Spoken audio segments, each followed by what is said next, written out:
or your money back.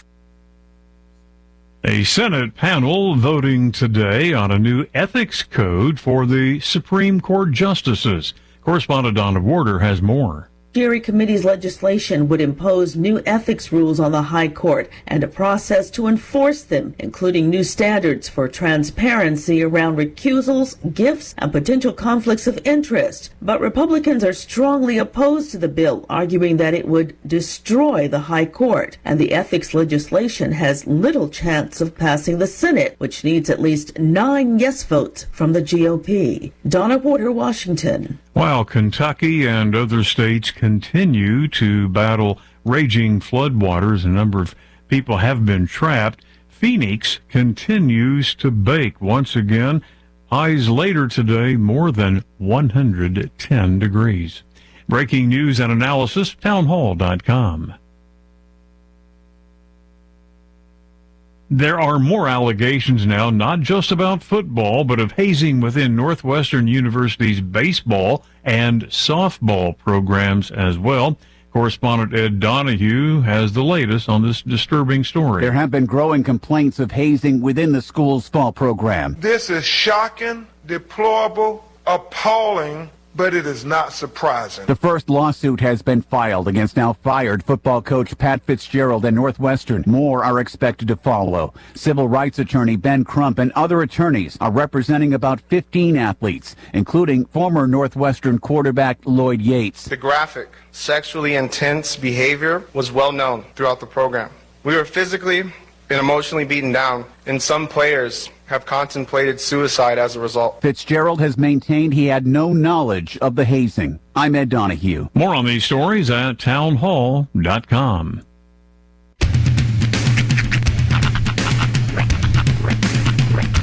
What in the wide, wide world of sports is going on here? I promise you, whatever scum did this, not one man in this force will rest for 1 minute until he's behind bars. Now let's grab a bite to eat. Yeah, come on. I feel the hot wind on my shoulder and the touch of a world that is older. I hit the switch and check the number. I leave it on and then I slumber. I hear the rhythm ringing through it. Flamenco guitar and cumbia music. I hear the talking of the DJ. The devil listen, what does he say? I'm on a Mexican radio. I'm on a Mexican radio.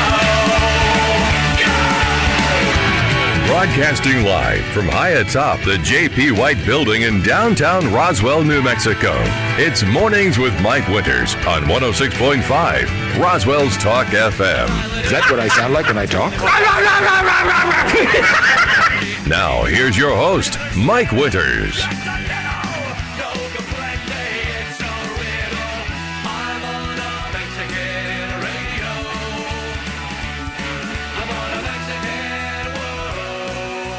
And good morning, one and all. Welcome to Mornings with Mike Winters. I am he. That would be me, Mike Winters. Happy Thursday, everybody. Yeah, buddy. Welcome to it. One day closer to the freaking weekend. Yeah. It's actually supposed to crack below triple digits this weekend. That's what they say on Saturday. With some rain chance. Dude, it's like the stars have aligned.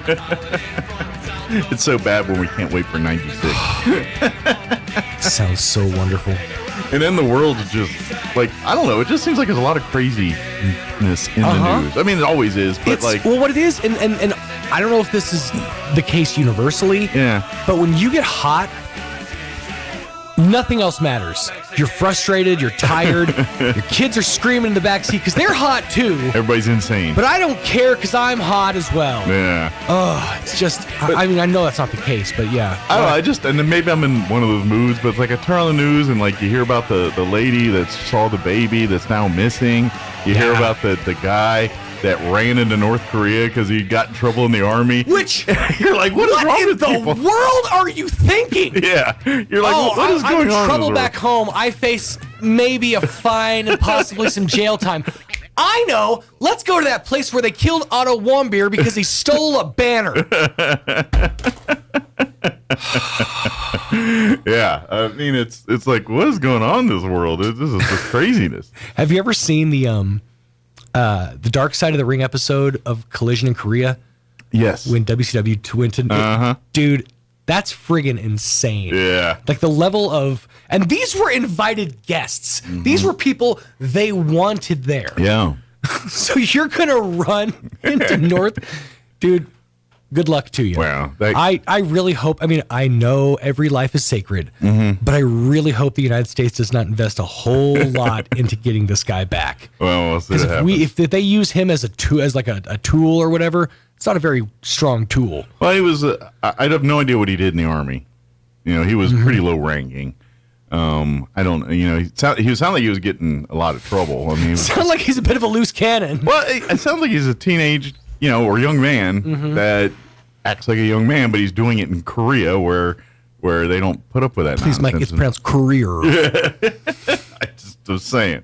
The People's Republic of Korea. I just I turn on the news and I just hear story after story of this, and I'm like, what is going on? People are losing their ever loving mind. But anyway. Yeah, that story about that lady, that one's crazy too. I'm like, and there's people saying that that's a trafficking technique of is it of having an infant on the side of the road because you can somebody's going to be concerned, obviously. But then they found her later all messed she knocked on her family's door. Yeah, something. I feel this is mental health or drugs. I'm not going to be surprised if in a couple weeks from now it was all a hoax. It was all like you think it's a hoax? She wanted the attention or something. So okay. I thought maybe just that her brain's not firing right, or she's in a fugue state. She's in drugs. I mean, she pulled a full-blown Walter White. Maybe she got some fentanyl on her that turned her nutty. I don't know. Shows up in the middle of the desert naked. Yeah, it's just odd. There's a lot of weird details there. So anyway, dogs living with cats. Happy Thursday. We'll try to keep ours back into the realm of semi-normal. That's right. Actually, we do have a busy show today. Be quiet. I have it open to a certain page because I want to read something here in a second. But it sounded like you had my Facebook, and I have not figured out how to fix it because it was like, go to the options of it. It's not there. It auto plays videos, and I can't make it stop. It just won't stop. Hey, speaking of the internet, I did want to give you an update. Greg Birch, was what I was going to artist in Metallica and all that. So he had his meeting, a meeting with the band, the brand actually. Yeah. The people talking, not Metallica, but and he said it was a rough conversation. It was basically he said an email, and the guy made it pretty clear. It's like, you're not talking to Metallica the band anymore. You're talking to Metallica the brand. And that's not as nice as he said. The dude didn't give me a sense of yes, no, up, down. I mean, I couldn't get a read on him on anything. So I didn't get a will be in touch. So there's that. It just ended with great. That was it. Anyway, something may come, nothing may come. I don't know. I got the manager's info. I get to talk to Lars. I got to talk to Lars and James, so there's that. Yeah. Well, I got to live the rocker lifestyle for 24 hours. Last night talking to James, I was already informed I ain't doing that tonight. Yeah. You got it out of the way, bud. So that was fun, y'all. No matter what, I couldn't change it. I wouldn't change a thing. This is real cool and one fun ride. I mean, no one gets to do this stuff. God, I love this. So as the waiting game takes shape, I guess at this point, time to keep painting. Tomorrow I start the new historic painting portraying a kid and his dog. Well, and that's just, I think, in things like this, then it'll go away for a bit. And exactly. I imagine it's business as usual. And that's why I kind of sent a message that they do a lot of marketing, a lot of stuff. I said, you may get a call. Yeah, I mean, the manager is meant to be a hard keister. That's their job. Yeah, and who knows? If James and Lars were kind of into this, they might check in, hey, what's going on with that dude and all that. And so if that happens, then guess what? You get moved to the top. Yeah. So it's still there. It could happen. Nothing else, dude. It was so cool that he put himself out there like that and did that. Yeah. And who knows what'll happen here? But either way, it's a cool experience. I said out loud yesterday. I said, I know a guy who talked to Metallica. That's really cool. But I'm so happy for Greg. Yeah. Even if nothing else after this came from it, it was really cool. And absolutely. Who knows? It still could be there, and he may get the call one day. But that's the latest, just for folks if you're curious how that all played out. We really do have to figure out something with this artwork because we're lousy with Greg Birch artwork. You have 3, I have 2. We don't have places for them. Yeah, and unfortunately we're not decor type people. Right. So we're just bad at this kind of stuff. So maybe I Most need of to the places I've lived in on my own had the decor of, I would associate it with like a penitentiary. just hard walls. I like that industrial look. That's right. But so maybe we'll get the wife involved to help out here. There you go. Figure out what to do with this. So, but congratulations to Greg. And it ain't done yet, but a bit of lull in the conversation until the ball is in their court, I guess you could say. Yep. I do have a full slate for you for today, so let's get to running down the show here. We're going to replay this hour. We had the folks from the Health Council join us on Tuesday talking about the Health Expo, which is coming up here August 5th. So we'll play that interview for you here in just a bit. In the 8 o'clock hour, we're going to have a double dose of Don Weld. Don Weld's going to join us talking about Friends of Bitter Lake for the first part of the 8 o'clock hour. Okay. And then he'll be joined by Kim Ryan with the Alzheimer's Association of Southeast New Mexico for the bottom half of the hour. Nice. And we'll talk Alzheimer's Association. Double shot of Don. There you go. And then in the 9 o'clock hour, about 9:15, we're going to talk the law. We're going to have, from what I understand, it'll be 5th Judicial District Attorney Dinah Luce. Okay. And her lead investigator, Justin Dominguez, and then Dennis Kentai as well from the District Attorney's Office. They'll pop in for their monthly visit, and we'll have a great conversation with the District Attorney. There you go. We talked with her several months ago and had a great conversation. So we'll call that round 2 here today. So, good deal. And, of course, her lead investigator as well, Justin Dominguez. He's full of a cool wealth of information, too. So always an interesting conversation when we have the District Attorney's Office join us. So that'll be at 9 o'clock, 9:15 this morning. Plus, we'll do all of your features that include the news of the local, national variety, your Wall Street business updates, and all that good stuff. And Yes, sir. whatever else we can come up with for today's show. Before we do any of that, just get it over with. Here's your weather. You're not gonna like none of it, maybe, unless you're gonna hold on to that 96 on Saturday. But other than that, nothing good. I'm meteorologist Steve Hamilton with your Pecos Valley weather. More heat coming up today. Our afternoon high around 105, a little bit breezy, and we get sunshine. Partly cloudy and mid-70s for the overnight hours. No big changes coming up on Friday. We will stay at around 100 with sunshine. Maybe a shower or thunderstorm on Saturday and mid-90s. About 100 and sunshine and breezy conditions on Sunday. I'm meteorologist Steve Hamilton, and that's your latest forecast. Thank you, Steve. Currently 76 degrees here in Roswell. Humidity is at 42% with winds out of the northeast at 3 miles per hour. 104, sunny and hot today. Winds will be out of the northeast, 5 to 15 miles per hour. Partly cloudy tonight with an overnight low of 74 degrees. South winds 10 to 15 miles per hour. For you Friday, sunny, highs near 100.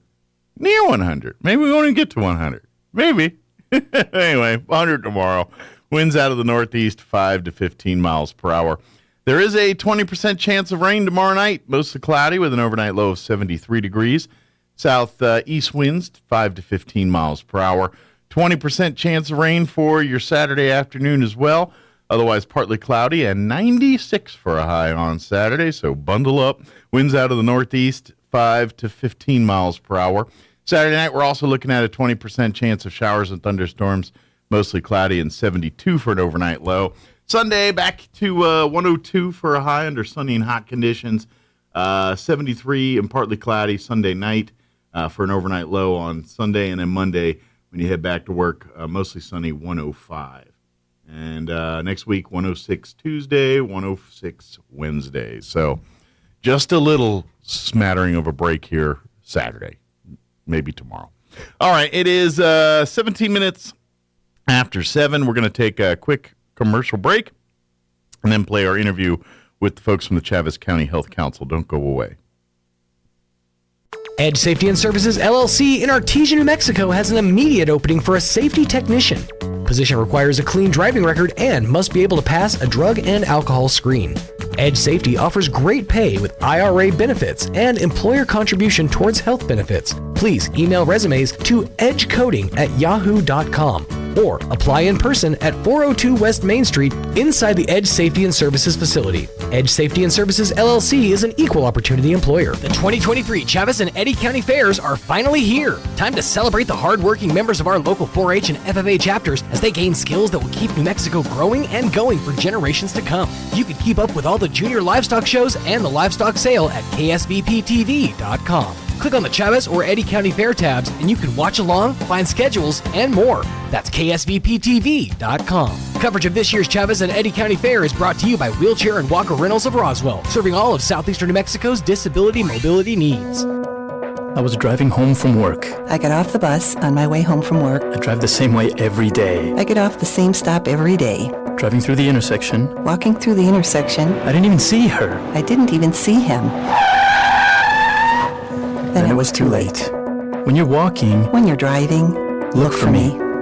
Drivers, look for pedestrians. Pedestrians, look for drivers. Sponsored by NMDOT and aired in cooperation with the NMBA and this station. Playing dance music can help ward off mosquitoes. Now you have a reason to invite Pitbull to your next pool party. Here's Mike Winters. I wouldn't try that if you have a spouse. Just saying. Might not end well for you, but you do you. Good morning. It is 22 minutes after 9 o'clock, and joining us in studio this morning from the Chavez County Health Council, Carrie Moore, Jennifer Smith, and Joanne Lopez back with us. Good morning, ladies. Good morning. How's everybody doing today? Excellent. Good? Trying to stay cold. Yeah, good luck with that. Trying to stay cold. It's supposed to be 111 again today. Don't say it. I am curious, though. Of course, for folks that do not know, the Chavez County Health Council, one of their main staples is their information hotline. You call the 211 if you want any questions about health-related stuff in Chavez County, whether it's looking for a doctor or looking for. But I gotta imagine you're probably getting a call or two about heat and cool places to cool off, and I imagine you probably run into a few of those calls on the 211 here. Yes, we do. We absolutely do. Good deal. So where you tell them, go to the pool, go to the Actually, pool's open now. I've taken out a couple of cold waters to a few people on the street. Okay. Yeah. So you've gone out and say, hey, let me get you some water at least and get some. So please, if you are in dire emergency, call 911. That's what that's for.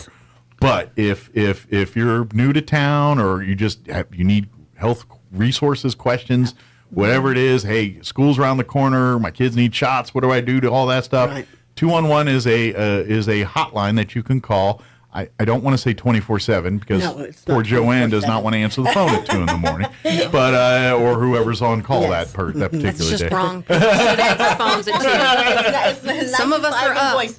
But if you're like, hey, I'm new and I want to know something, then here we go. So absolutely. And Mike, let me just say, if you can't reach 211, some carriers are not transferring the phone over. You can dial 575.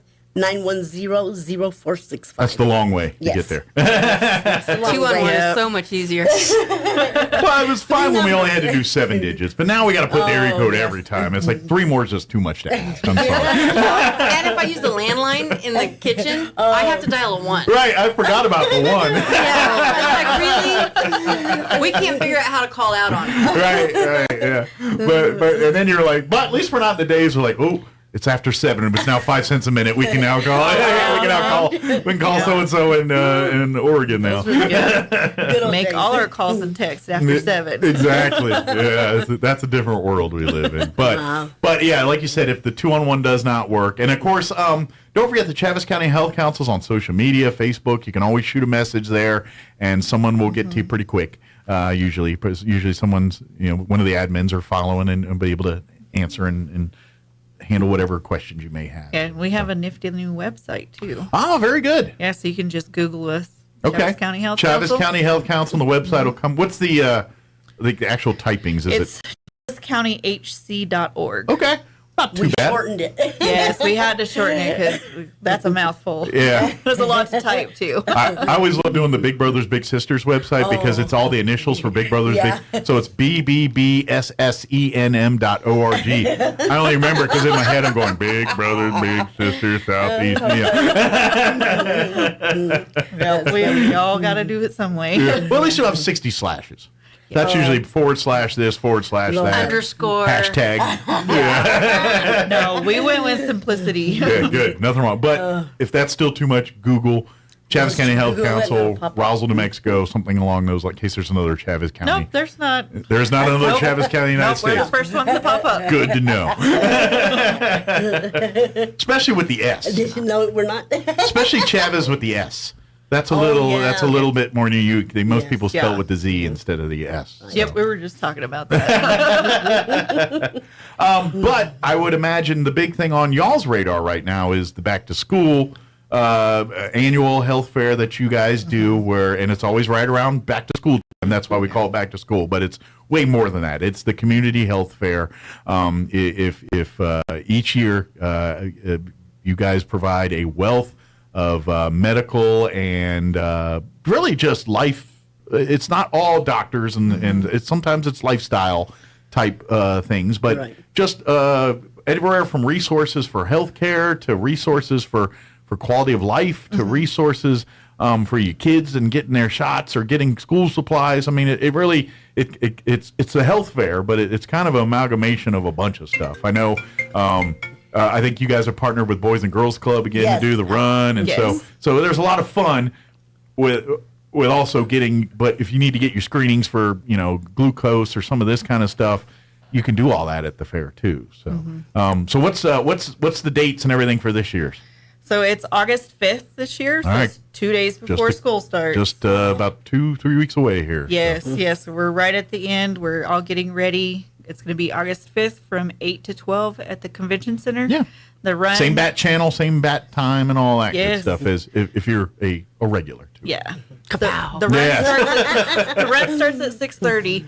Is when registration starts. Okay. We start the run at 7, and you're not going to want to miss it because it's the first bubble run. Yeah, and it's a lot of fun. Come goofy, come have fun. Now, you can be serious. If you're a serious runner, it's like, no, I'm going to try to shave a few seconds off my time. Yeah, no. God bless you. It's a Most of us run. are going to be farting around, running around, goofing off, and having a good time. That's what. And running through foam bogs. But if you want to be serious and try to shave points and shave time off, then God We'll bless have to run around those bogs. Yeah. But again, this is really a fundraising event for big Boys and Girls Club here in Roswell. I had to be careful there. I start throwing out other organizations, but they're all great organizations. You pick one and help them; they're all good. But this one particularly for Boys and Girls Club here, so help out there. I do want to ask. I know, like in years past, like mammograms and things are available. Is that the case? And usually there is some signing up for that kind of stuff. You need to do that or get registered in advance for that. Yeah, we have the mammograms again this year. Okay. We also have where they're paid for if you do not have insurance. Oh, cool. And that's a first come, first serve, so you got to sign up early. So they'll be there from 8 to 12 this year. And you can find the sign up information on our Facebook page. And ladies, forgive me for not knowing, what is the age that they tell women they need to start screening for breast cancer? Starting at 40. 40, okay. I knew it was somewhere around there, but I don't want 5 more years. She's like, one of these years I'll have one because I'll get 40, but I'm still 21, so it's not going to happen anytime soon.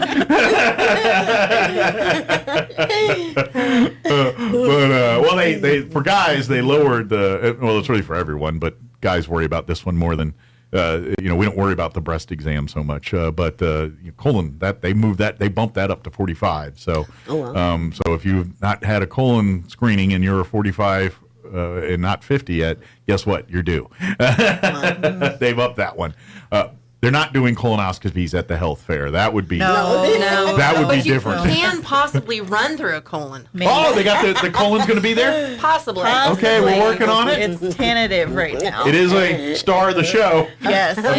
And if we always love it. And if you're not familiar, it's a giant blow-up colon that you get to walk through and see what polyps and things look like if they were the size of your head. Pretty big. So if you ever want to take a stroll down the tunnel of colon instead of the tunnel of love, then it may be there for. But it is really it's a reminder to remind people to get your colon, and especially if you have the family history, do it sooner. It's because what they're looking for, that form of cancer, is one of those that's one of the slowest. So generally speaking, it's one of the easiest ones to detect. But gone untreated, one of the most deadly, one of the most. And there are two forms of colon cancer. If you all know Steve Jobs, he died of colon cancer. He had the aggressive one. There's one version that's less aggressive, and there's one that's very aggressive, and he had the very aggressive one. Either way, you got to get it. If you do get the screenings when you're at 40, 45, instead of 55, 65, if it's the aggressive one, then they can still get it. That's so it's younger is the better on that. Oh yeah, that early detection is what saves everybody. Yeah. So as a guy that's had a few tubes up the tailpipe a few times over the last few years. I was wondering how you had so much knowledge of that area. Let's just say doctors have seen a lot more of me recently than I care to show them. Welcome to our world. But it is necessary, and it will save your life. If God forbid, hopefully you just go there and you get the clean bill of health, and you're like, all right, where are we going to eat after this? Because I want something. I want a steak. But Need food now. But if not, then they can get it and treat it and all that good stuff. So, but what's the best way to get the appointments for the mammogram? Is it just to call you guys direct, or there's a flyers, link on the website? There's flyers on our website that have the numbers in the website that you can go directly to the organization that's bringing the mammograms to Roswell, and you book directly with them. If you have insurance, they take insurance. Oh, perfect. You can just bring your card, and then they'll make a copy, do what they do. Use your insurance. If you sign up early, they'll ask for your insurance information, and if you don't have insurance, you just put no insurance, and they'll do their paperwork and get your mammogram done. It'll be put on our bill. And I do know that if it's been a while, if you've had one, and technology's better. I'm not saying it's a trip to the park.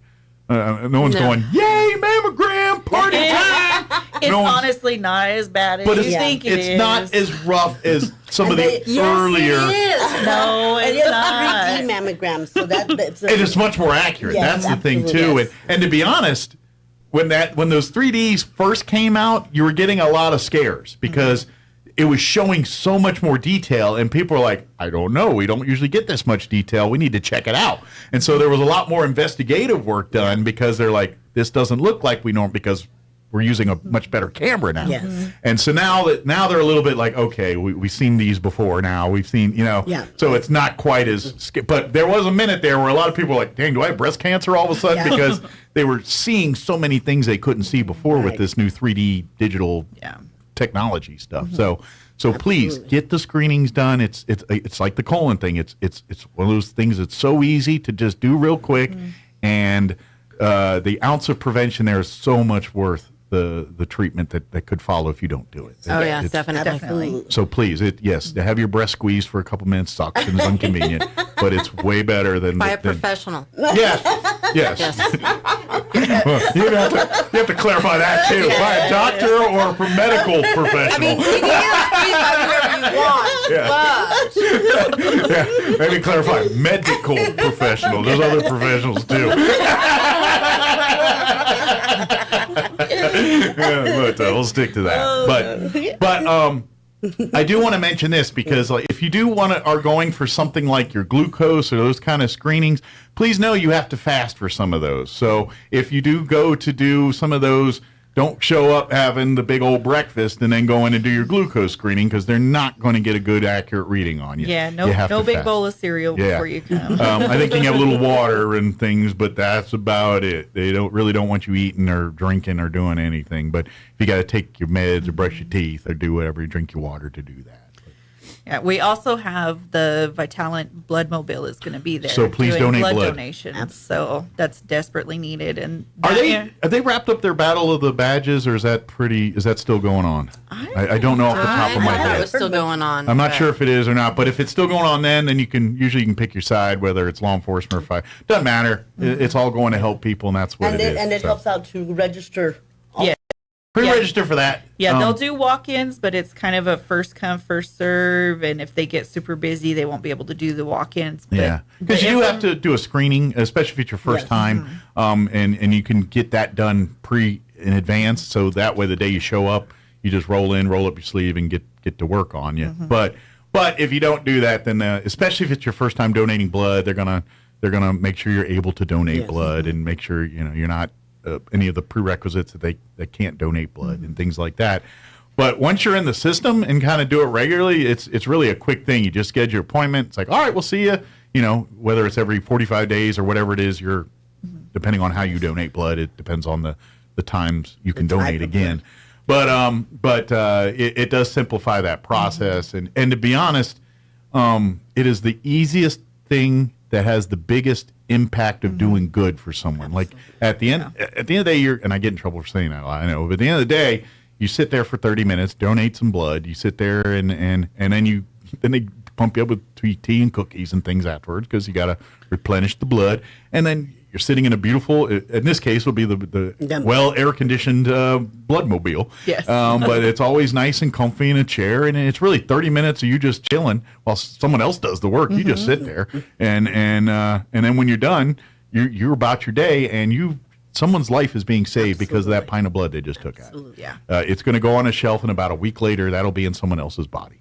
And especially if you're those with the O's or the ABs, those universal ones, I don't know off the top of my head which one's which way and all that, but the people that have it know it. Every 45 days, 3 months, whatever it is your regular thing, you can do so much good by just simply showing up every 3 months to let someone drain some sweet vein gravy out of you for 30 minutes, you know. Sweet vein gravy. That's a new one. That is a new one. Yeah. Sweet nectar of life. But, I can't touch that one. But so please consider it. You know, if you want to give back and help out, and you're like, well, I don't want to sit on board meetings. Donate blood every 3 months. That's an amazing way to help out the community. Yep. And it's really easy, and you don't have to have a meeting about it. You just go and do it. You know. Yeah. Ooh, they could do them during meetings. That's not a bad idea. There you go. Of course, you got to up the food game if you're going to have a meeting and make them sit and get you some bewitches. Yes. There you go. Nice bewitch sandwich might be good. Yeah. I'm thinking, you know. I know a person might be able to get some of those. Just maybe. By the way, what's any concoctions you've been working on in the kitchen? Like a crazy... I know you're always playing around. Is there a crazy concoction you're working on? Food-wise, no. Drinks, I've been playing with quite a bit of stuff. Right now, the favorite seems to be the Great Gatsby. Okay. It's a jasmine, honey, coconut tea with cream. You spoke a word that she likes. Coconut. That does sound good. It's very good. I've had it personally. How could coconut be so good, like mounds and all that, and coconut water be so awful? I love coconut, and I keep trying to make things with coconut water, and I just can't do it because awful. it doesn't work. It is a bad invention, coconut water. Now, coconut milk out of a coconut, delicious if you ever get to do that. But coconut water, whatever they do to that mess, not good. I'm thinking it's not water and it's not coconut. Yeah, it's not the stuff that comes out of coconuts. I can tell you that right now. But anyway, should reel this back in.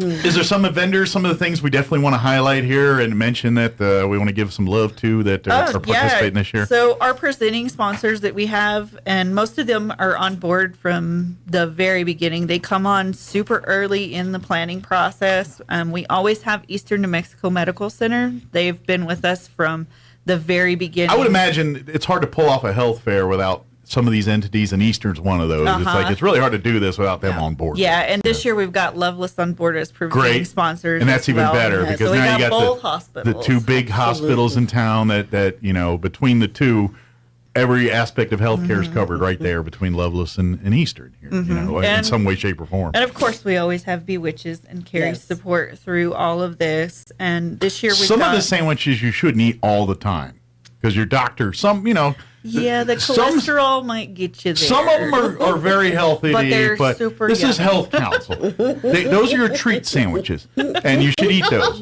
But they're not staple sandwiches, or you're going to be diabetic. That's not completely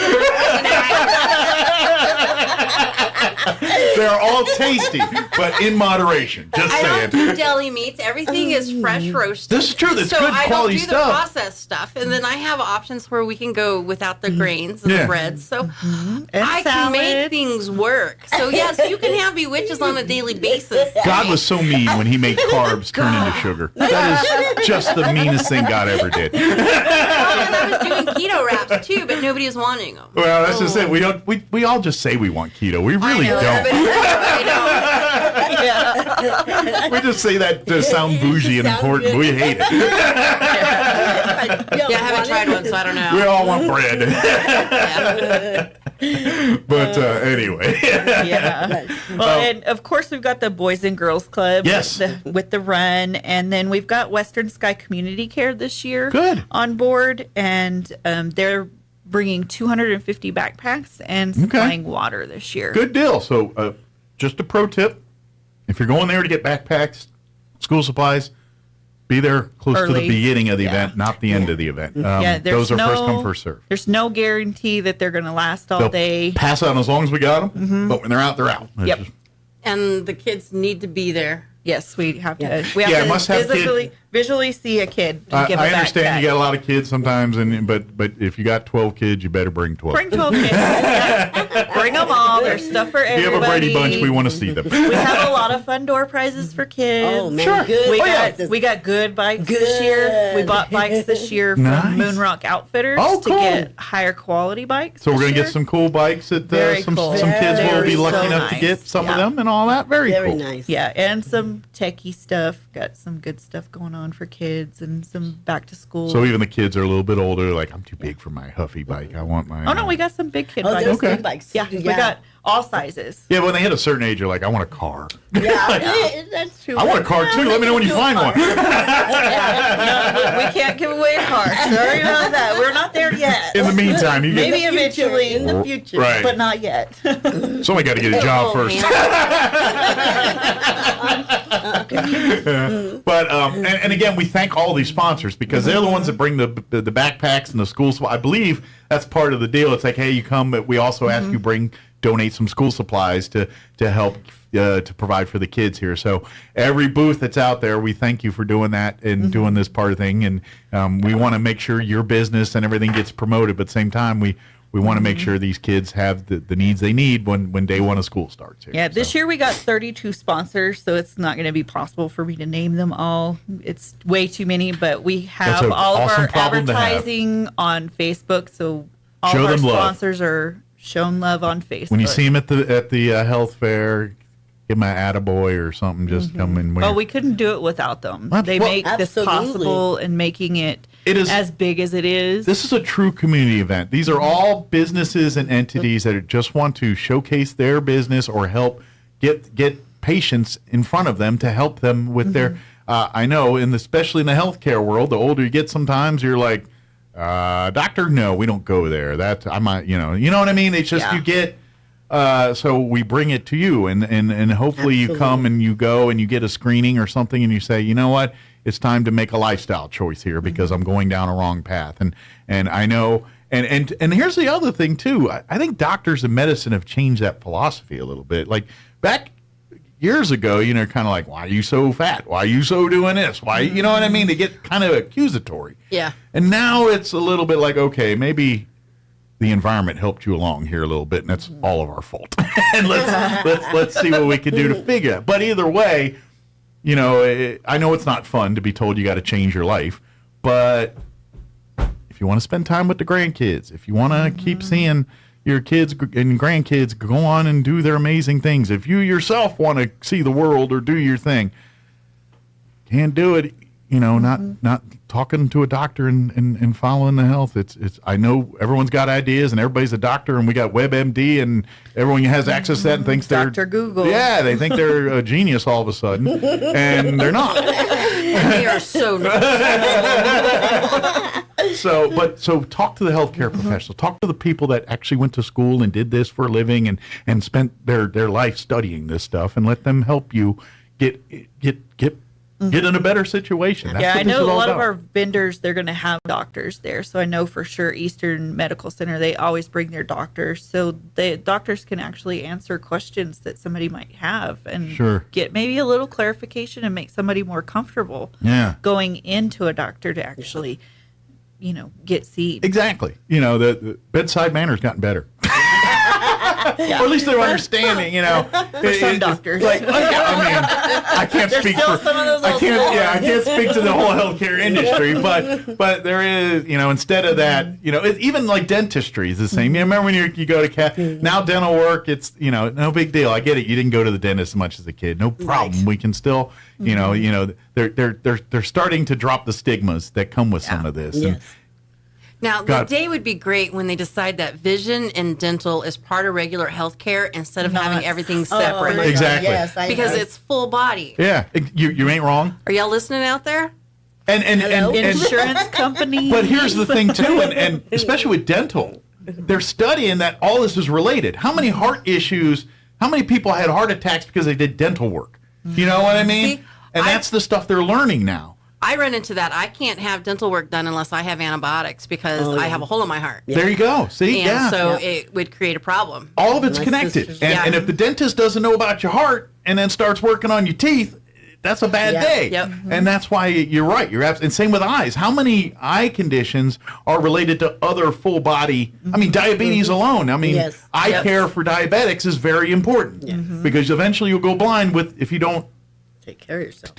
Keep your numbers good and all that kind of stuff. Insurance should cover head to toe. Absolutely. But who's telling you that? The eye doctor or your doctor? You know, and that's the thing. And then the doctor says this thing, but the eye doctor's the doctor that's got to do the surgery for the. And they're like, and you're right. It feels like there's someone outside the group missing a important piece of information there, and so that's something we in the medical an old industry thing that has got to change. And same thing with mental health. We're at that point now where, you know, cancer, Alzheimer's, we're close on a lot of these because a lot of money and a lot of research has been thrown into that. Mental health in any way, shape, or form. I don't care if it's bipolar or self-inflicted. Whatever. Yep. We don't know bupkis about it compared to other things. We need the Susan G. Komen. Amen.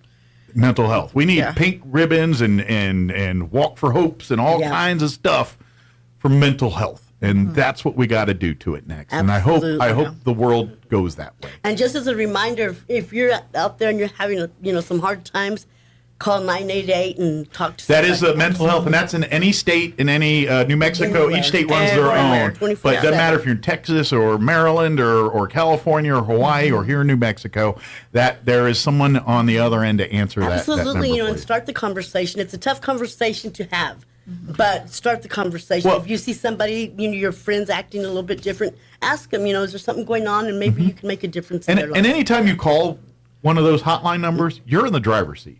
It's what if you're just wanting to bend an ear and talk, that's exactly what they'll do. If you're ready to do something, get out of it, go to a formal treatment or whatever to take that next step, they're going to help you do that. But you're in the driver's seat. If you just want to vent for 20 minutes, that's what they'll do. Yep. If you're like, I don't know what to do, what are my options? They will help you with that. Yeah, and the nice thing is you can text also. So if you're not comfortable saying it out loud, and it's easier for you to type it up. I know generations, younger folks comfortable texting versus talking, or older folks like, I want to talk to a live person, so it's whatever your preference is, they accommodate that. And then the veterans line, it's 988, and then you dial the number 1. And that one you got to be a little stubborn with because veterans, you got to pull teeth to get anything out of us. Absolutely. You got to lure us with a few Bewitched sandwiches before you get us on your level. Now there's an idea. Hey, food solves a lot of problems. I mean, we got to, but you know how many problems world solved were solved over food? Or beer. I mean, come on. Well, the Health Council has a new project that we're doing that's really exciting. It's called Together with Veterans. Okay. And it's a veteran suicide prevention program. Awesome. And so we're just starting it. So we're bringing it here to Chaves County. I imagine it's a rural program. Reaching out to our VFWs, American Legions, and our veterans groups. And any veterans listening, if you're interested, you can call 211 and we'll get you hooked up. Yeah, if you're a veteran, there's so many resources. But you have to be the one that reaches out. So call 988, call 211, go visit a VFW American Legion post, or come to the Department of Health and talk to the veterans folks there, or call the Health Council and say, I don't trust any of these people. Who can I talk to? Yeah, and they'll help you with some of that. Absolutely. Oh yeah. You on the council? We have Danielle. She's over there at the Department for Veteran services. Yeah, she's a good person to know if you're a veteran in this community. Absolutely. Very She has a lot of resources and links, Yes. and if you need VA benefit questions or links to try to navigate that nonsense, we all know that Another nonsense thing we're too. doing for the veterans. Again, another stupid thing. Yeah. Mike, another thing we're doing for the veterans is veterans ride free with the city transit. Oh, cool. We have sponsored for all veterans to ride free. Well, now I got no excuse when I miss work. Yeah, because if you call them, they'll come to your house. I know. And I'm like, I don't want to go to work. Pick you up now. I'm like, my car broke down. I can't go to work today. Call the bus. Right. Needs to show their ID and they can ride. Bus got me going to work now.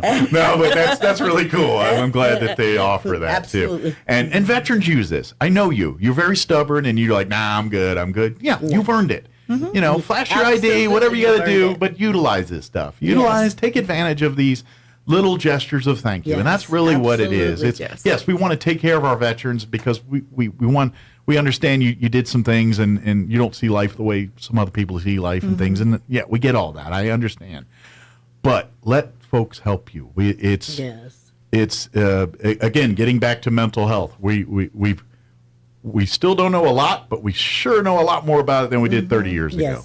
And some of the stuff Vietnam veterans go through, we're still dealing with today, and some of that stuff. So there is a mindset amongst veterans that trust no one, talk to no one. I don't need your help because, quite frankly, every time I get help, somebody screws me. You know what I mean? There is that mindset, and sometimes it takes another stubborn SOB to get in that person's face and say, dude, this is, and sometimes it's your own kind that has to kick you in the butt to do it. And this coming month at the Chaves County Health Council meeting on the 8th of August, we have a veteran that's coming in and he's going to be talking about mental health.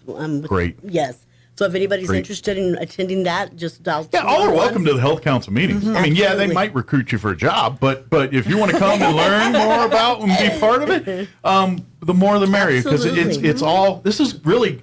The Chaves County Health Council, it's a lot of organization and a lot of great stuff, but it's really grassroots. It's just people that, like I said, you guys, you make sandwiches all day. You know what I mean? This ain't your day jobs. This is not, you do this because... This is Joanne's day job. Technically, it's Joanne's day job, but the rest of us are volunteers. But it really is. It really is grassroots. It's people that say there's a need for this in our community. How do we address it? Here it is. And yes, organized. We got a lot of great entities, but this was all started because somebody said, "I want to make a difference in our community." It wasn't a government or some community leader that said this has to be done. I make it, bequeath it. So it doesn't happen that way. Yeah, and not everybody that's a part of the health council is in the medical field because the health council doesn't view health as just physical or mental health. It's whole health. It's your place in the community is your spiritual health.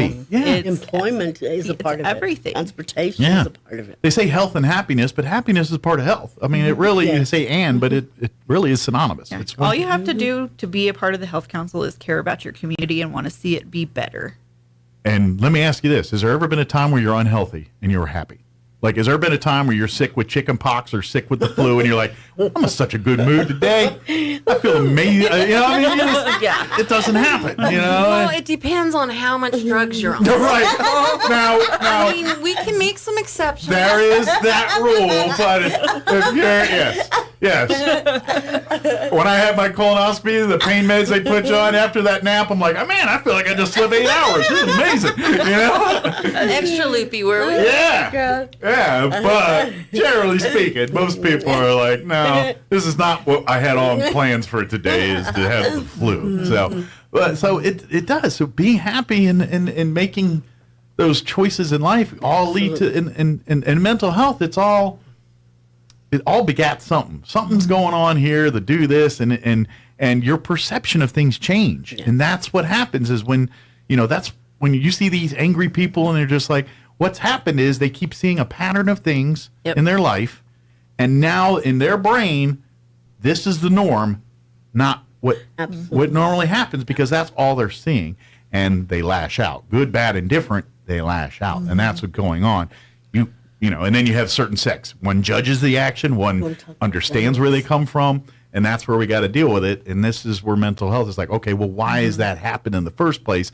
Is there something? Is there medicine that we do to fix this? Is it lifestyle? Is it something, a surgery? Is there something actually in the brain that didn't connect to where it's supposed to, and now we got to connect it? I mean, this is where we got to learn all of that stuff, and we don't know. I mean, and I mean, they have ideas, but you know, till the science gets better, until the money's invested, and you've got as many scientists studying bipolar as you do studying Alzheimer's and breast cancer. It's going to be a while before we figure that out. Yeah. And that's why I always say Susan G. Komen and everything. I say, let's have a big rally. Let's put the whatever color banner you want to put up there, and raise the awareness and raise the money. I tell you what, I will host one if you will be my speaking partner. Sure. Yeah, I can do that. Then absolutely. I'd absolutely do that. Next year we'll have one. Absolutely. Just to destigmatize mental health, and not, because all of us have it. All of us have mental health problems at one point. I don't care who you, if you're a human being with a brain, at some point in your life you're having a mental health problem. Absolutely. I don't care what the level of it is. I'm just waiting to hear. Does anybody have a tie-dyed banner that they use? Like, breast cancer is pink. I don't think so. Oh, you're saying, does anybody claim to tie-dye? Tie-dye would be great for mental health. Not bad, because that's kind of like your head, a soup sandwich. There's about 20 things going on up there. Yeah. Mental health is usually green. Oh, is it? It's a green ribbon. See, I think green I like and tie-dye. I think we should have a meeting about that and change it. We can just patent that. Certainly other organizations have already claimed green. Just saying, let's go tie-dye or something. And quite frankly, I think of green, I think of Irish and drinking, and I don't know if mental health's a good thing to associate that with either. You seen us Irish people, we're crazy. Yeah, tie-dye, your little Grateful Dead bus, yeah. That's true. But again, don't forget, coming up here is we're just a couple weeks away, August 5th. Yes. Is the annual Chaves County Health Expo. It's going to be happening at the Convention and Civic Center. Gets underway early. I think, what time do you guys start running? Is that about 8 in the morning? Or so the run starts at 7, but they start their registration process at 6:30 in the morning. Yeah, I know people like, unfortunately, what's that it's early in the morning, but it's August. So you want to get that run out of the way before it's you don't want to be running that thing at noon. Yeah, you certainly. But here's the thing, folks. It's the summer. There is daylight at 6:30 in the morning. Yes, for folks that aren't usually up at that time, there will be daylight at 6:30 in the morning in August. There's been several hours of daylight at 6:30. Yes. Oh, I know. Yeah. I hate this 5 a.m. and I'm seeing daylight already. I'm like, well, this ain't right. This ain't supposed to happen. It's supposed to be dark right now. Mike, also, we invite everybody to come by the Chaves County Health Council table in conjunction with the Together with Veterans Suicide Prevention and the 988. We will be giving out gun locks and trigger locks. Oh, good. Yes. So we invite people to come by if they need them and let us. Nothing wrong with promoting safe ownership of firearms, and that's regardless of your feelings about firearms one way or another, I think we can all agree that we all need to keep them in safely stored. And we're promoting properly. Safe storage, not anything else but that. Absolutely, that's that's a good thing. And any gun owner would tell you, if you're going to be a gun owner, then there is rules and things that come with that. You just can't be. It's like owning a car. You're expected to abide by and do certain things with it. Gun is very much that same thing, and even more so. So we definitely want to make sure we have people get the tools and resources to do it properly. Yeah, might as well get a free one. Exactly. Yep. Might be better than the one you got now. You never know. We have a couple of styles. So. Well, guns are like... Women have purses and handbags. Men have guns and gun accessories. So do women. And I know I'm lumping generations. I'm lumping genders here. But you want to see guys act like women? Go take them to a gun convention and watch them go over purses. Oh, this goes good with my camo. Blah, blah, blah. Yes, I've been with my husband to a few, so I get it. It sounds like they're in Victoria's Secret. That's all I'm saying. Very good. Well, it's time for me to get about Claim Buck about to take over. They're going to get mad at me if I don't get off the radio here. If anybody has any questions about anything we talked about here, even the weird stuff, call me on that one. But if you have any questions about the Health Expo, anything about the 988-211, questions about veteran stuff, mental health, anything we talked about, reach out to the Health Council. 211 is that phone number that you can call if you have questions about things. The Chaves County Health Council Facebook page is a great resource. Check out the new Chaves County Health Council website. You can do so by just Googling Chaves County Health Council. Or go to ChavesCountyHC.org. There you go. Which is not that hard to remember, actually, but you got to get it in the rotation there. So it's going to take a few sayings before it gets in there. And then, of course, come on out to the fair August 5th. Bring the family. And if you do need if you want to get a mammogram or any of the other prerequisite screenings, don't go to the Chaves County Health Council website, pre-register, get that signed up. That way, when you come out that morning, you can just You're good to go go. do your thing. Absolutely. And on our Facebook, we regularly post the information about mammograms and blood donation on how to sign up for that. And then also, don't forget, Vitalant will be there, so sign up for your blood appointments now to do that. They will do walk-ins, but it is a event that's going to be a lot of people there, so it probably be best just to get an appointment. That way you don't have to worry about trying to We're hoping they're cram so in. busy they're not able to take. That would be an amazing problem to have, where they have to get 2 blood mobiles. Maybe they could just go all day. That's right. We're going to do a blood, not even a mobile, like a full-on, bus, like the celebrity tour bus that pops out and shoots and it's got. That's what we need. One of those. Something more pimped out. Very good. Well, thank you guys. We'll see you here next time. And million Americans live with chronic pain. If you're experiencing pain that interferes with your daily life, Artesia at the health care. You got it. Thank you for having us. Anytime. Thank you. All right, it is 10:02. There's the mongoloid fly that's been annoying me.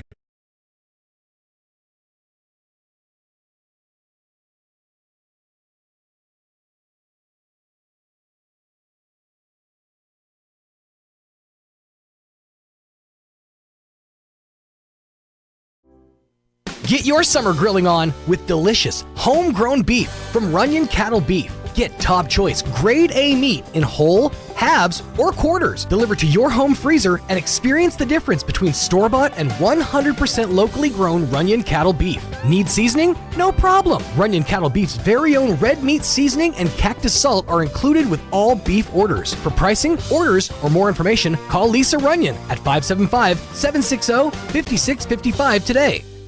Clyde Lewis and Ground Zero is now in Roswell on 106.5 FM. KEND Roswell. Jason Walker. United States trying to determine the fate of that young American soldier who made an unauthorized crossing earlier in the week into North Korea. The Pentagon says it believes Army Private Travis King is in North Korean custody. A spokesman at the State Department says we are still gathering facts.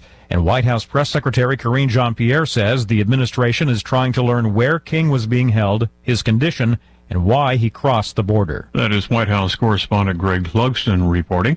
Also at townhall.com, 2 IRS whistleblowers testifying before the House Oversight Committee on the way the Hunter Biden probe was handled by the Justice Department.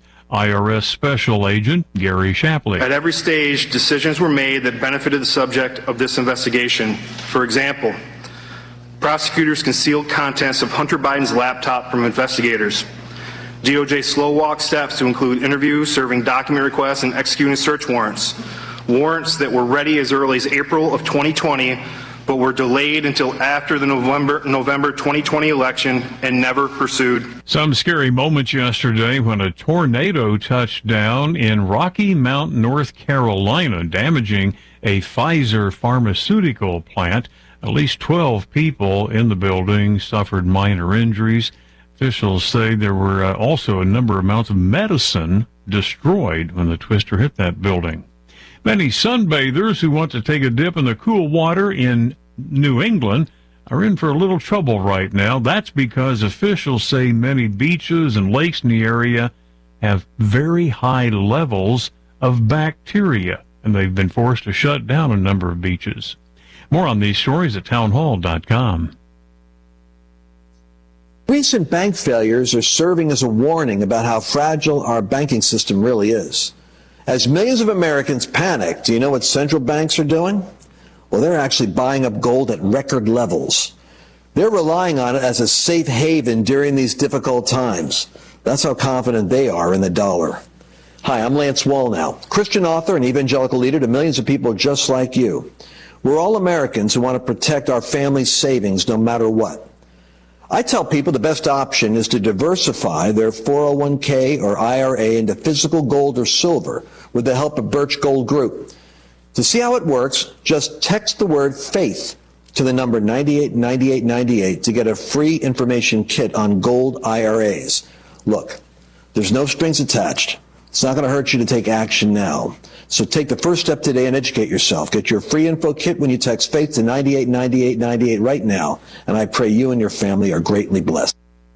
Wildlife authorities killing the leader of a pack of dingoes that mauled a jogger in Australia. A woman was attacked by 3 or 4 Australian native dogs on Monday as she jogged along a beach in K'gari, the world's largest sand island, formerly known as Fraser Island. Wildlife authorities say rangers humanely euthanized the leader of the pack on Wednesday. The dingo was the second in recent weeks to be destroyed on the island for biting and threatening behavior. Authorities say these wild dogs are increasingly fearless because people feed them or try to take pictures with them for social media. I'm Charles de Ledesma. Oklahoma preparing to execute a man for stabbing a woman to death with a butcher knife in 1995. 51-year-old Jermaine Cannon is scheduled to receive a lethal injection this morning at the Oklahoma State Pen in McAllister. Breaking news and analysis, townhall.com.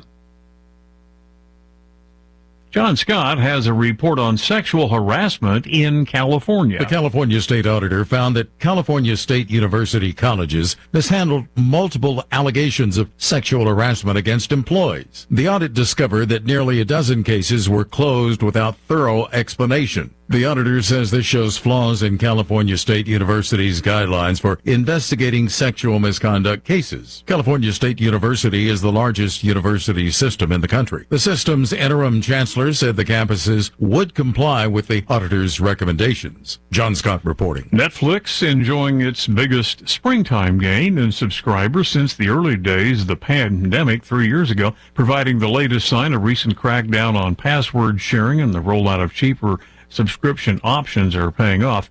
The service added nearly 6 million subscribers. More on these stories at townhall.com.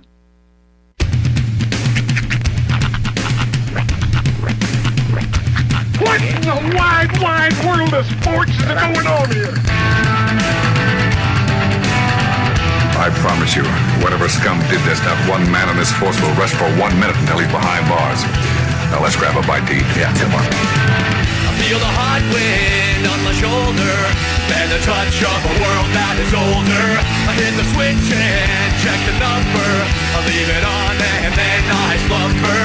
I hear the rhythm ringing through it. Flamenco guitar and cumbia music. I hear the talking of the DJ. The devil listen, what does he say? I'm on a Mexican radio. I'm on a Mexican radio. Broadcasting live from high atop the J.P. White Building in downtown Roswell, New Mexico. It's Mornings with Mike Winters on 106.5 Roswell's Talk FM. Is that what I sound like when I talk? Now, here's your host, Mike Winters. And good morning. It is 6 minutes after 8 o'clock. Welcome to hour number 2. The deuce. Mornings with Mike Winters right here on 106.5 Roswell's Talk FM. Buenos Thursday, everybody. Indeed. Hope your Thursday's going well. Gonna be another hot one. Yep. Used to it by now. Like 7 inches from the midday sun. Yeah. And, it's for about a month ago, I had a bunch of work done at our house with the stucco and things, and they did a great job, amazing work, everything else. But the same company, same folks, they're now working on my neighbor's unit, and so when I go home for lunch and things, I see them out there, And usually their lunch is about my lunch, so they're usually doing lunch around the same time I'm doing lunch. And so I've been secretly having lunches with these fellas. Yeah, on the roof. Yes, we share sandwiches and stories of a good time. But I'm not going to lie, I pull in, I'm like, I feel so bad for those guys. Dude. There's no way I'd want to do that job today. Roofers and people that work with like duct work. Yeah. This is the worst time of the year. Yeah. When we're upwards of 111, 112 degrees out here, and they're inside working in like insulation and ductwork and stuff like that, or like roofers who are literally where do you go to find shade? I'm surprised we haven't seen roofers put good like pop-up tents on top of buildings that they're working on. Yeah. Like I know a guy who's a roofer by trade, and he's a different race of human being at this time of year. He just changes color. He just has no internal temperature. No, he's a glutton for punishment. Now, granted, they get paid commiserately. I mean, for what they do. But I'm thinking, what got me thinking was, now I get the sombrero. Like now I get it. Like well, not it's an all over hat. But like not like the mariachi ones that you see in performances and dancing. Right. I'm talking those sombreros that go like 3 feet over your and now I get it. I was like, what are these just ridiculous hats for fun and games? Well, and then I'm like, now I get it. You put this ginormous hat on, you literally have an umbrella on your head. True. If you've ever seen like a woman who's working out in the garden wearing like an enormous sun hat, same concept. I haven't ever, like, even when it was like the style, I've never been a backwards ball cap guy.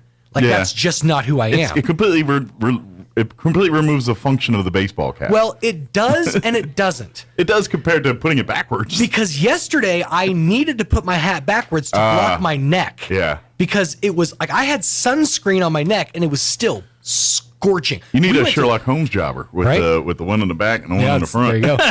We went to took the kids over to the splash pad, and it was like I got a little bit wet, but I kind of broke off and was on my phone, whatever. And by the time I dried off, I was noticing it's like my leg is burning, like because my leg was in direct sunlight, and I looked down to make sure I wasn't sunburned, but it was like literally hot to the touch. It was just God. Yeah. If you're not in direct water or under shade, it's uninhabitable. Yeah, but that being said, I've seen 2 cases where it's so much worse. I think I mentioned this yesterday, but in Iran, the heat index measured 154 degrees. Oosh. Meanwhile, yesterday, and I believe it was somewhere in Tennessee, the high on one bank thermometer was 145. Sure. 145. That's Think nuts. about the difference between 70 and 90. And that's just 20 degrees. Like we're getting close to like temperatures that you can actually set on your oven now. I think it's like 300. But if you're starting a roast in a crock pot in the morning, we're at that temperature you start that roast at. Right. We're cooking low and slow right now. That's right. We're the crock pot of humanity. Oh, but the meat is going to be so tender, just fall off the bone. Yep, we're being smoked. Hey, make it better. Sprinkle yourselves in like mesquite chips. There you go. Roll around in some Mrs. Dash. I mean, if you're I got some liquid butter, some brown sugar, and some cayenne pepper. We'll be all right.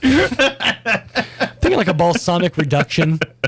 Yeah, forget sunscreen, forget tanning oil. Just throw a little balsamic on there. I would go with the rubs instead of the injections. They won't help as much. So if you try to inject apple juice or something in for flavor. By the way, butter on a sunburn does not work. No, I imagine it doesn't. People are like, oh, we put butter on it. It's supposed to relieve the pain. No, it does not. No. Vinegar will work in a pinch. Vinegar will. It's not as good as aloe. Yeah. Not nearly as good as aloe. Mm-hmm. But if all you got in the house is some vinegar, it will help a little bit. Take away a little of the sting. Yeah. Plus, so you can get some aloe. added benefit, you smell like a pickle. Yeah. Well, that's just neat. Yeah, or some kind of vinaigrette salad. What?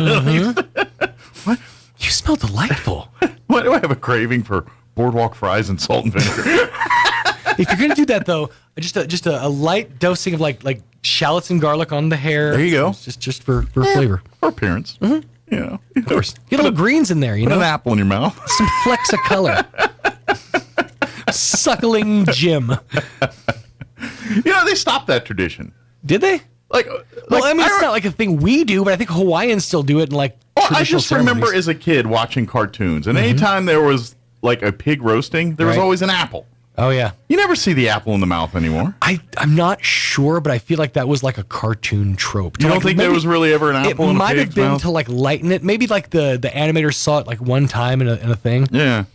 But I do know for a fact that pig in a pit is still totally a thing. There was a girl. I know that. Yeah, I just don't see the apple anymore. A couple years ago, she was talking about, we do pig in the pit all the time. Oh yeah, that's delicious and great, and the people that know how to cook a pig that way is amazing. Right. But I'm just saying, I remember back in the day they had the plate with the pig and the apple, and that was like in every cartoon. And now you don't see the apple anymore. It's like, where'd the apple go? It's like, is there any pig with this apple anymore? Anyway. I'm gonna look this up. That's my problem, not y'all's. We got a full hour here. Don Weld will be wearing multiple hats this hour. He'll join us here in just a few minutes with Kim Ryan, and we'll talk Alzheimer's Association. Of course, they're gearing up for the next Walk for Hope coming up here in a few short months away. I know November does seem a while away, but it's literally right around the corner. Did I start a whole thing with the apple? No, okay.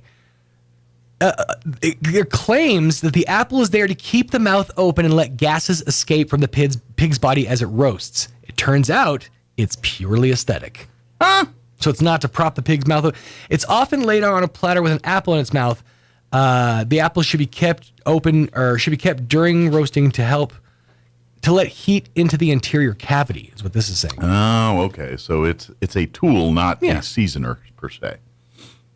But I guess you could eat the apple afterwards. Why couldn't you? I don't know how good it would be, but you eat it. Pig teeth all over it. But so anyway, so Don and Kim Ryan will join us. We'll talk Alzheimer's Association here in just a few, and then Don will stick around and he'll change hats and put on his Friends of Bitter Lake hat and give us an update on that Dragonfly Festival, which is in September here. Which is again, now's actually the time to start booking tours and things like that. So we'll get the update on both the Alzheimer's Association and Walk for Hope with Don and Kim, and then Don talking Friends of Bitter Lake with us this hour. Weirdly, that second hat that he's wearing, giant sombrero. There you go. Comes full circle. Works very well when you're out doing stuff out of Bitter Lake. Plus, you got chips and cheese right there on. That's right. You could. It's like a whole serving tray. I'm telling you, we should all just wear them. It is 8:15. Let's go ahead and get you up to date on the weather. I'm meteorologist Steve Hamilton with your Pecos Valley weather. More heat coming up today. Our afternoon high around 105, a little bit breezy, and we get sunshine. Partly cloudy and mid-70s for the overnight hours. No big changes coming up on Friday. We will stay at around 100 with sunshine. Maybe a shower or thunderstorm on Saturday and mid-90s. About 100 and sunshine and breezy conditions on Sunday. I'm meteorologist Steve Hamilton, and that's your latest forecast.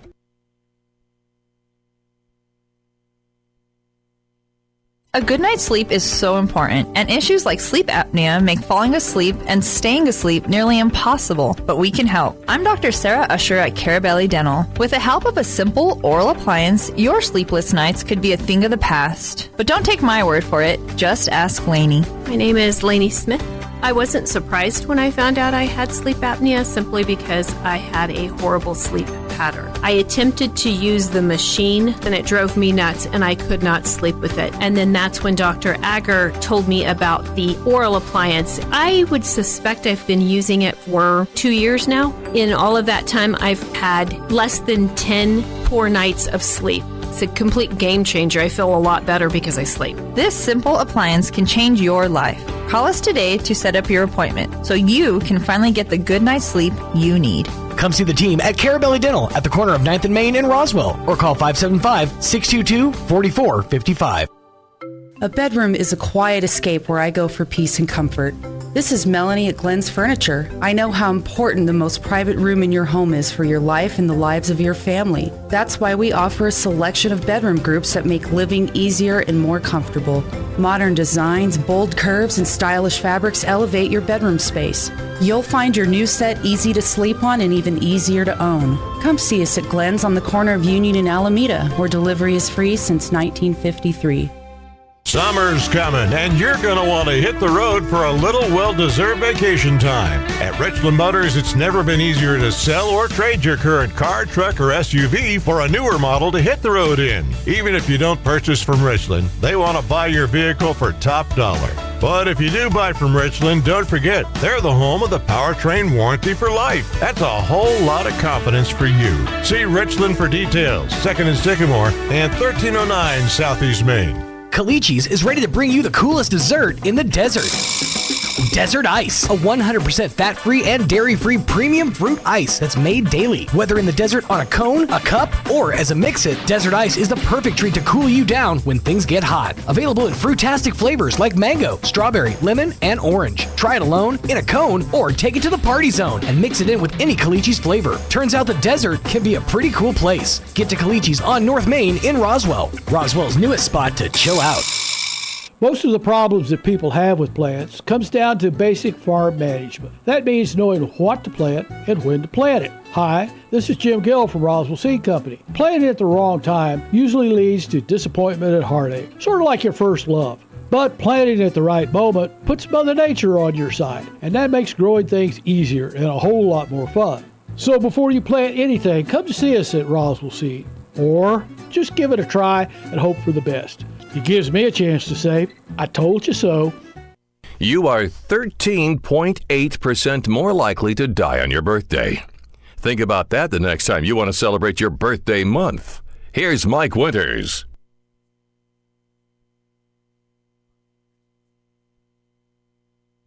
And good morning. It is 18 minutes after 8 o'clock, and joining us in studio this morning, we'll start first talking Alzheimer's Association for Southeast New Mexico. Don's got his Marine hat on, so that covers either one. So I'm sorry.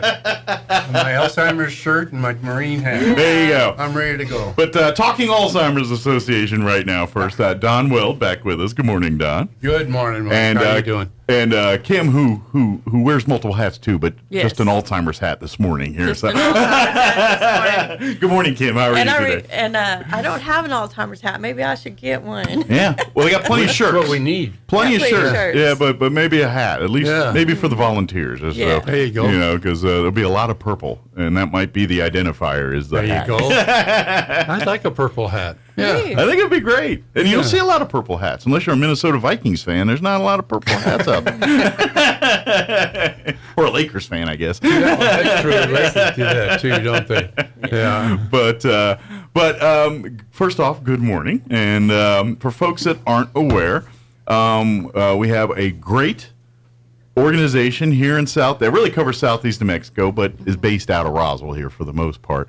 But it's throughout the state, but we have a Roswell chapter that kind of covers Southeast New Mexico. But the Alzheimer's Association for Southeast New Mexico is part of the big blanket of the Alzheimer's Association. And the thing that we want to let people know is, if you're new to the area, you're not familiar, it's resources for folks with Alzheimer's, families that are struggling and dealing, whether you were diagnosed yesterday or you've been dealing with this for a while now. There are resources for information, support, anything to try to get you connected to whatever you need to help mitigate and make sure your life is doing what it's supposed to be doing. The other side is raising money and raising awareness and trying to cure this sucker. And here's the good news is, for folks that hopefully you've been kind of paying attention to the news over the last couple of years, every so often here in the news we get a thing saying that we're almost there. Like I think like we're figuring it out. We're almost, and I think with a little bit more money, a little bit more push, a little bit more, it could put us over the edge, and maybe just maybe there's someone that's been diagnosed with Alzheimer's that we're going to find a cure before they lose their battle here. And that's what we're hoping for. There was an article in the paper was it yesterday or the day before, about a new drug. Yep. It does not cure it. We haven't found that yet. Yeah. But this is all baby steps to that. Yeah. It slows it down. Yes. Slows it down. Well, it's like cancer. We don't have a magic drug that says cancer goes away when you take this. But you know how many medicines and things that we have that delay or help, and this is where we're at with Alzheimer's.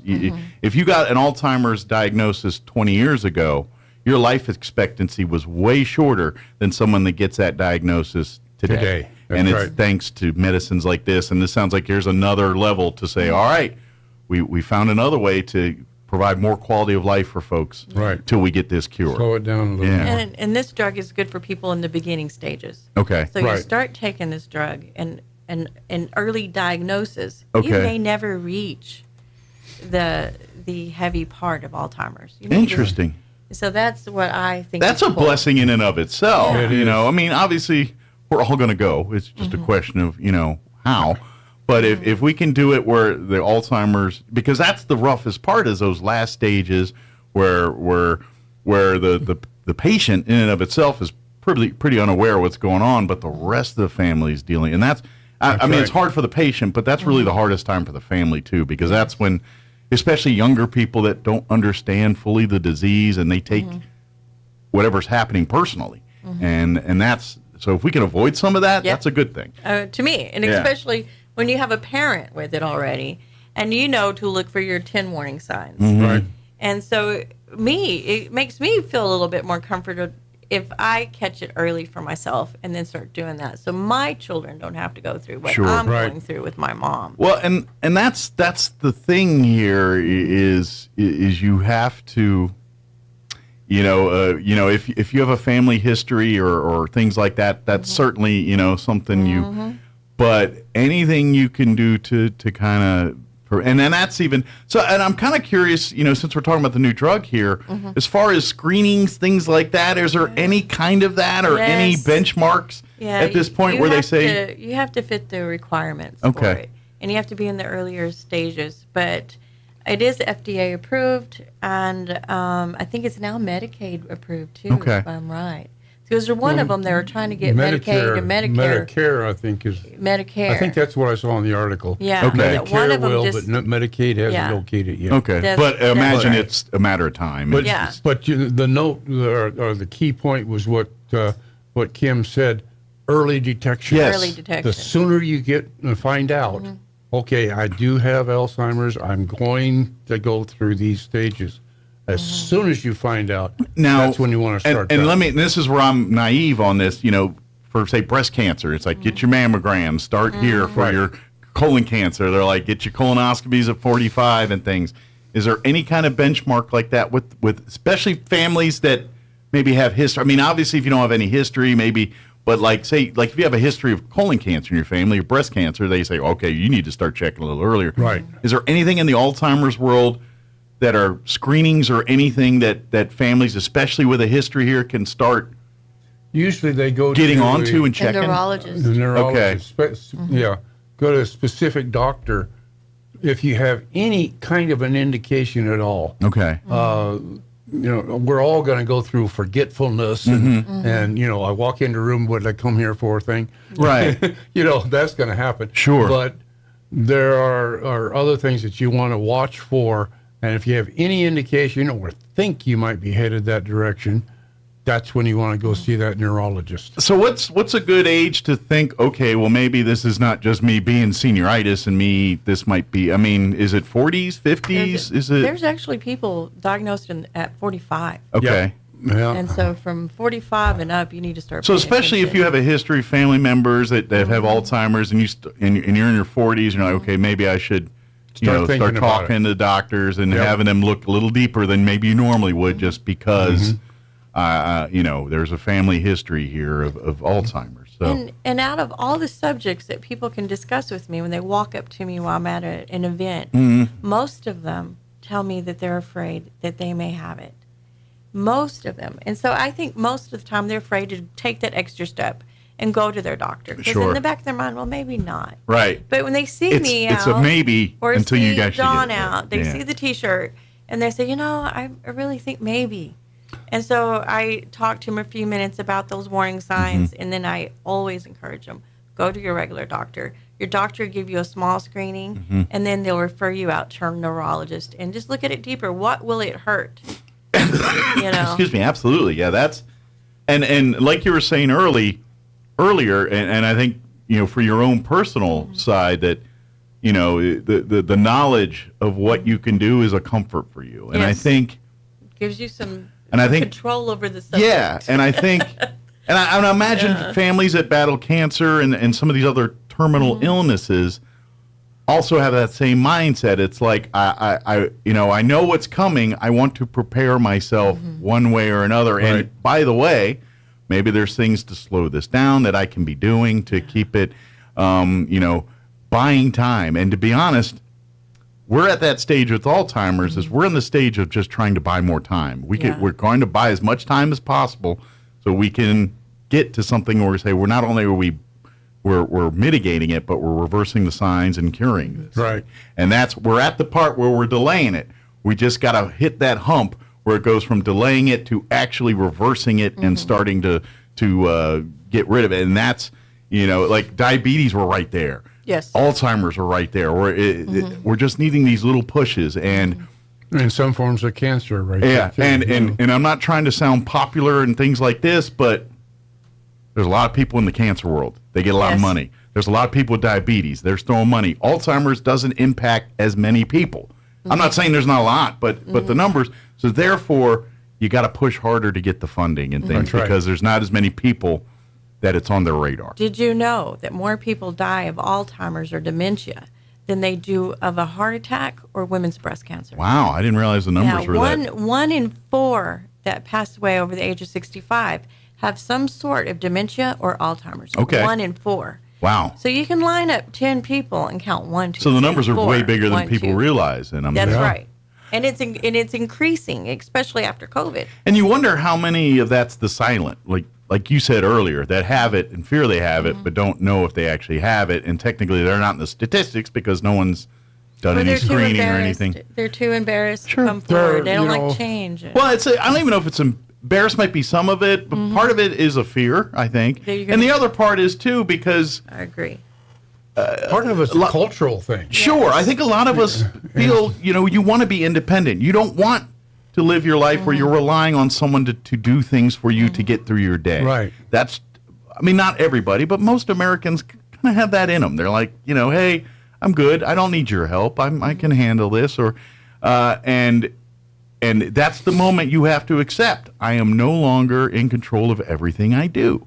And that's a hard thing to accept for anybody. I don't care how stubborn your head is or how, when you're, especially if you've been in control of yourself, it's not like you got Alzheimer's at 6 where you're still relying on everybody to do everything for you. You've lived a life, you're successful, you're on your own, and now they're telling you, now you can't do all that on your own anymore. Yeah. Someone's got to help you do that. And part of that is just, this is what old people deal with. It sucks getting old. Regardless if you have Alzheimer's or not, you deal with that. Now you add the Alzheimer's to that, and that's a next level of that stuff. So that's what we're dealing with, a lot of that. And that's just something we as people have to get over in our head. I mean, you can have all the education videos and awareness out there, but until you click that in your brain, that's right, nothing's going to change, and that's where it's got to happen. That's the hard part. I have a silly saying that youth is wasted on the young. And you don't realize it until you get old, right? When you get old, you suddenly say, yeah, because when you're young, whatever. And then when you get older, dang, that person was right. That one was right. Should have done that. Dang it. But anyway, I know we got a little philosophical there, and that's okay. But the thing we want to put on people's radar is November 5th. 4th. I'm sorry, 4th. That was a day off. November 4th is this year's Walk to End Alzheimer's event for Southeast New Mexico here. Right. If you've never participated before, or you participated for the first time during the COVID years, this is, I'm going to say, year 2 of the full event. Correct. Post-COVID. 2 or 3? Is it year 3? I was thinking 2, but maybe it is 3. Either way, we're 2 for sure. The other one was a partial. Yeah, you had we got a little bit. You had a Walk to End Alzheimer's like event where it was more do it on your own and social media, which was fun and great. But now that we're not having to deal with COVID as much anymore, we can do it like we normally do and get outside and walk around together and come out to the courthouse lawn and have a fun event. I mean, yes. There's a lot of seriousness and a lot of emotions going, but at the end of the day, it's a fun event that we just want to celebrate the folks that are having success and fighting this battle and cheering them on and remembering those we've lost and reminding folks, let's fight. We got to keep fighting for these people. Funny story about that. I had banners made for Alzheimer's Walk, and the thing is, I just kind of duplicated banner we had from last year. Gotcha. Change some dates and things. Yeah. And then, but it was out at Cielo Grande. Okay. So I changed the date on it, didn't think about it, and says, okay, print it. Got the banner back, and this looks really nice. Wait a minute. We're not at Cielo Grande. No. So I had to take them back and get a patch put on there for Chavez County Courthouse. There would have been a funny cuteness if you just put a big spray painted line through the Cielo Grande and then in like handwritten underneath. Yeah, Chavez County Courthouse lawn. That'd have been even cuter. Kind of a unique thing there. That would have been cute. Might have attracted a little more attention. Exactly. Sometimes like I've listened to Russian stuff, back in the day, and he said the dead silence can be your biggest friend sometimes in radio. Yeah. And most of us, they train us to no, dead air is your enemy, and it's kind of the same thing. Sometimes the screw up can attract more attention than doing it the right way the first time. But anyway, but it will be November 4th. Now is the time to start signing up your team, start raising money. You can, and we'll give you the links to the websites and all that here in just a bit. But now's the time to start organizing, start raising the awareness, using your social media and your circle of friends to get involved, have fun with it, start putting your teams together. Now's this time. You can register and get everything. So when November 4th rolls in, you're just showing up ready to have some fun. That's right. That's kind of how we look at it. Come see us at the farmers market. Yes, you guys, every Saturday. I won't be there this Saturday. I've got something else I need to take care of. He's got another hat. American Legion hat. I say he wears 2 hats today, but he wears about 12 hats in real life. But after that, almost every Saturday. I'll miss one in August. Okay. And I'll miss one in September. Okay. So. But for the most part, they'll be out there every Saturday morning. Come out if you want to grab information or looking for resources or anything like that. And to be honest, if it's one of those weeks that Don's not there because he's going to one of his other 12 things, Kim will be there. And, of course, if Kim doesn't make it either, I'm telling you, just hit the American Legion Post 61 booth, which is right there next, and they will get you whatever information you want to get to Don or Kim or have questions. They will get that information because Don works over there too. So Don makes enough friends; he can pretty much hit any booth in there, and then they'll get you to where you need to go. But if it happens to be one of those weeks that Don's out of town and Kim's not available, then just hit up that booth and they will do. But please start talking to your friends. Maybe you're another civic organization. I know American Legion, we put a team in, but Kiwanians or Lions Club or JC, whoever's out there, a lot of the realty companies. Businesses. What's the one over here on 4th and Main?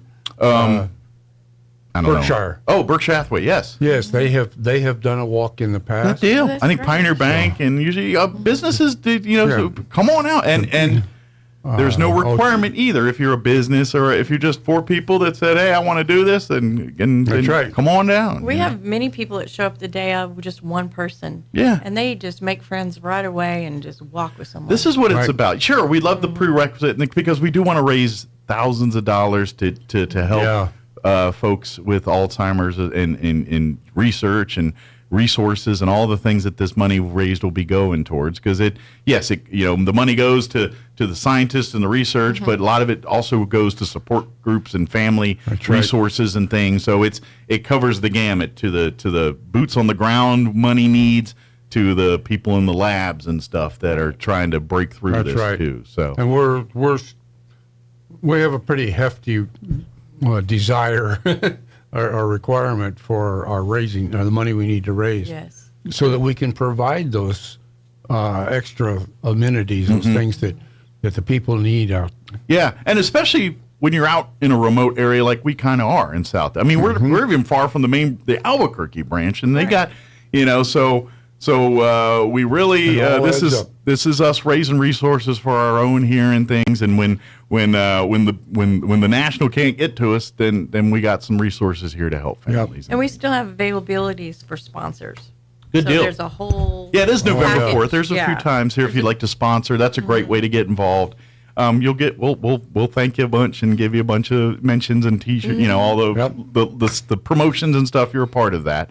Right. But really, it's you being that just you coming out and supporting and raising the money and all that. So, but please reach out to Don or Kim here if you'd like to be a sponsor and you're listening and say, hey, I heard our business would love to be a partner here. I'm sure you got different levels, usually silver, gold, whatever they call them, but each one has a different one. But whatever level, please reach out, please, because all that's the money that helps here, and this is why we can have so much fun on the 4th, is because great organizations and businesses that say, I want to sponsor and I want to help out, and here's $1,000 or here's whatever you want to sponsor here. Oh yeah, we'd like a few of those. But all of those would be amazing, and I'm hoping, and so I'm kind of hoping maybe there's a few businesses out there. They're like, my mom, or my dad, or my brother, or my sister, or my. We're familiar with the Alzheimer's battle. Yeah. I think that's a good thing for us to be partnered with. And I really think the proof is in the pudding, because you could see when everyone started donating money, and the research came, and now we're getting those answers. You're right. We are seeing a difference. You're right. You think we weren't seeing purple shirts and all this 10 years ago. We weren't seeing all that, and now it's a joke, but not a joke. And I always tell people we need to Susan G. Komen mental health. And kind of that's what we did with Alzheimer's. We Susan G. Komen Alzheimer's, and now we're seeing the results. And I think our next voyage is into mental health doing the same thing. But this is how we knock out these big killers. When you raise the awareness, raise money, things that impact almost every single family's life in some way, shape, or form, these kind of diseases, and Alzheimer's is one of them. Cancer, Alzheimer's, they're right there. Susan G. Komen, this sucker. Let's put, in our case, purple ribbons and T-shirts, but let's walk and do all that stuff and raise awareness. And so come be a part of it November 4th. That's an idea. Purple ribbons. There you go. We could do purple ribbons. Yeah, purple it up. Yeah. Too bad Prince is no longer with us. Maybe we get Prince to come. Maybe we can get someone that can do a really good Prince. Yeah. He did like his purple. These groups keep coming back honoring past entertainment groups. Why not that one too? Absolutely. Yeah. It'd be fun. I think it'd be great. And so it's all just to get it on people's radar, and let's raise money, let's do our thing, and let's hopefully saying your grandkids don't have to do this because they're saying, what? Alzheimer's? They just give them a pill now, and it's the thing, That's what we'd love to have. Yeah, that you don't see any rallies for polio anymore. You know what I'm saying? Because we fixed it. Yeah. Let's do this to Alzheimer's. So, is there anything more about Alzheimer's before we kind of shift gears here? I'm good. Okay. Thank you for having us. Anytime. Well, let's do this. Let's pause for news and a quick break, and then we'll come back and we'll talk Bitter Lake Wildlife Refuge, because now while you're out walking and doing, maybe you need to practice. There you go. Maybe you need to practice. Well, we got some training grounds for you out of Bitter Lake. You go. Coming up. They see some dragonflies and stuff while you're at it too. Yeah. But we'll continue with Don here, and Kim, you can hang out if you want to. I'm going to learn about Bitter Lake. Okay. Well, she might need help holding the banner. Don might need help holding the banner. I'm going to hold that up so she can get it on camera. All right, so quick break. We'll be back. Don't go away. And now your Pecos Valley News update. I'm Jared Sorello. We caught up with newly named Artesia Public Schools Superintendent Darian Jaramillo earlier this week. What a humbling, what a blessing. I am so excited to lead our district and our students, and I look forward to a wonderful year. Meanwhile, Jaramillo was tapped this week for the job after Thad Phipps submitted his retirement papers.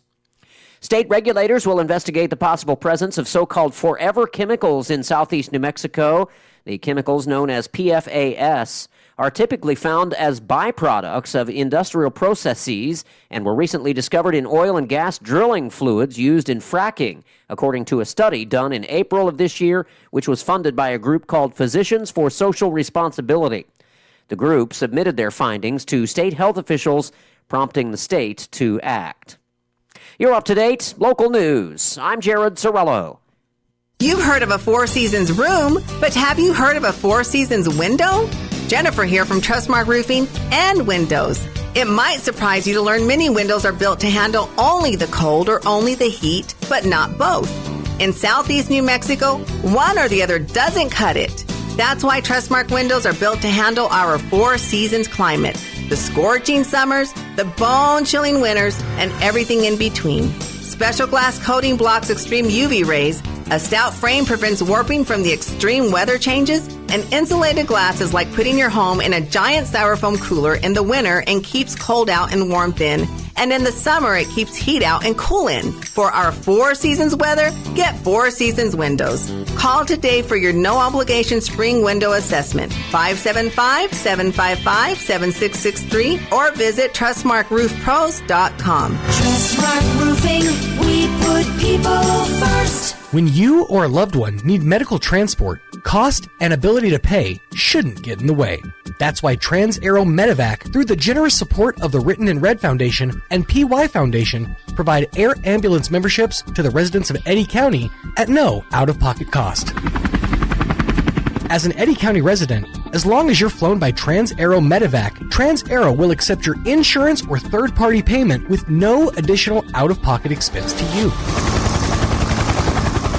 Best of all, as a resident of Eddy County, you're automatically enrolled, free of charge. Because when minutes matter, financial burden should be the last thing on anyone's mind.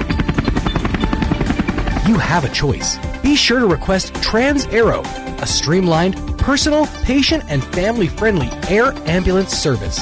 For more information, visit transaeromedevac.org. Trans-Aero Medevac. They really are wings for life. Sure, you can inspect your own roof, get out that rickety ladder, crawl around up there and try to spot the problem until...